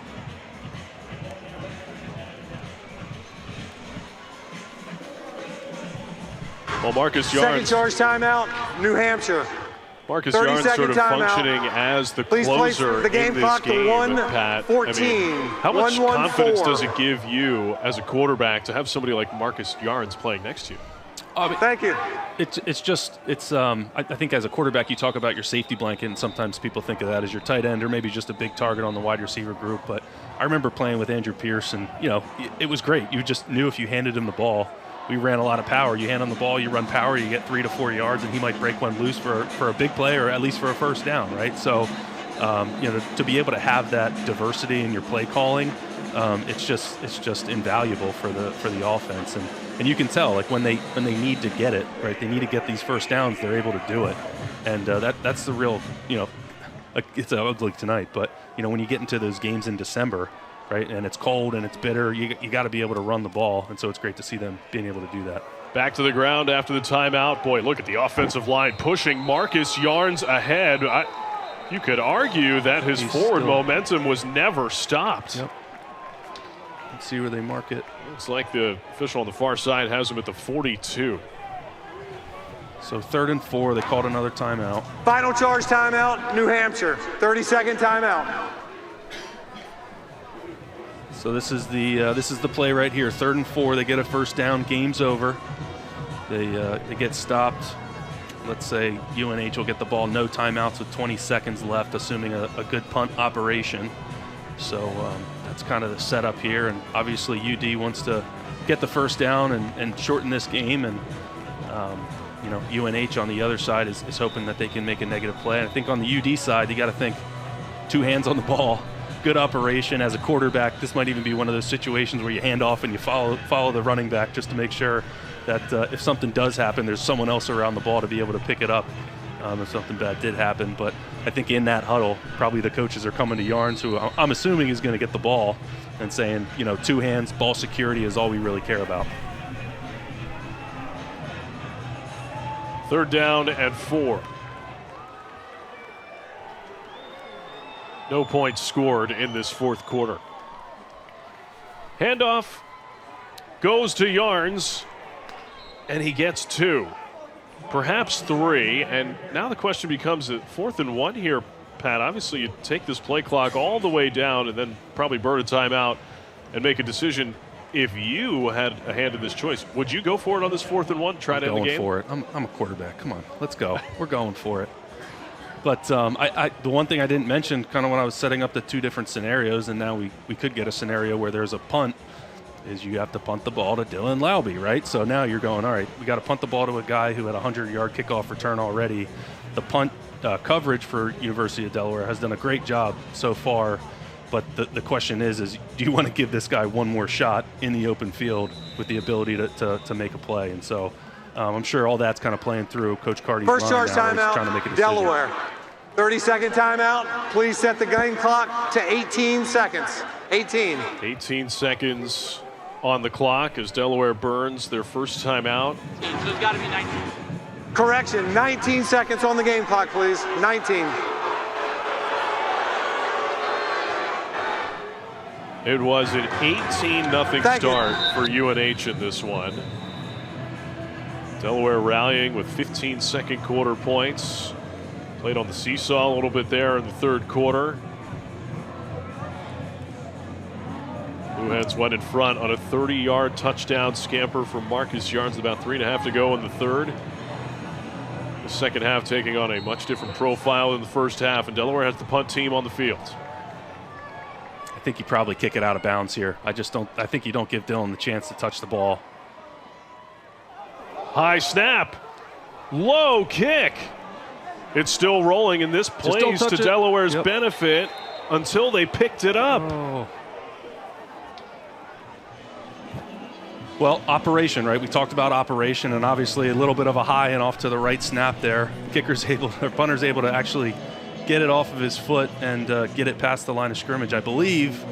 And so we've got 12 seconds, ball on the 40, no timeouts. kind of have the opportunity to take a couple shots at the sideline. Maybe you try one down the middle, at least initially, then get up and maybe spike it and take a couple shots at the end zone, because field goal does you no good right here. You have to go to the end zone.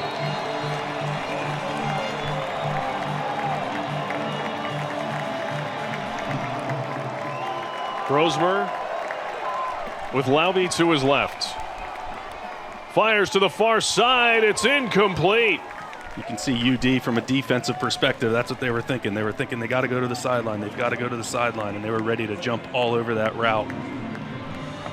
So that gets them down to 7 seconds.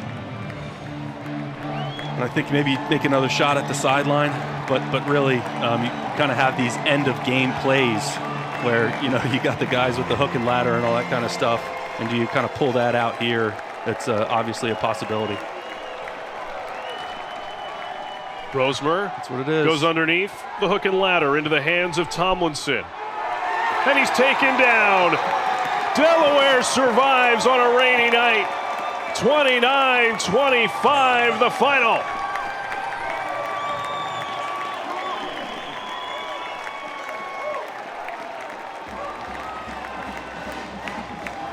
Final look here at the last gasp. End of play, gadget play, the little hook and ladder, and then you got it coming back to the quarterback to throw it back across the field.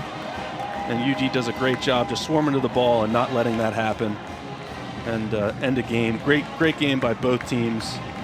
And an amazing effort. I mean, they scored a ton of points in this wind, in this rain. It was really great quarterback play, offense play, and then when needed to, the defense has stepped up as well. A lot of respect between these two coaching staffs.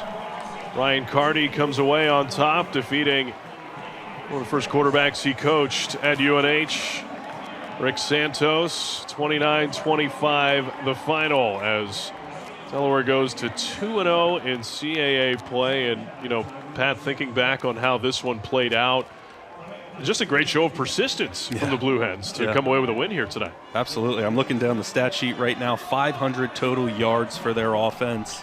And they went up against, on the UNH side, 443 yards for UNH on offense. So, a lot of yards on both sides of the ball. But you come out, a little bit flat against a really good team, and they get up on you 18 quick, and that can be it. But they showed a lot of resilience both on the offense and defensive side of the ball to be able to kind of come back, get yourself back in it, and then now you get the lead, and then you're able to kind of keep that lead, and then at the end of the game you're actually able to kind of get a couple first downs and shorten the game for your defense. And then when your defense gets back out there, they continue to swarm just like they have the entire game.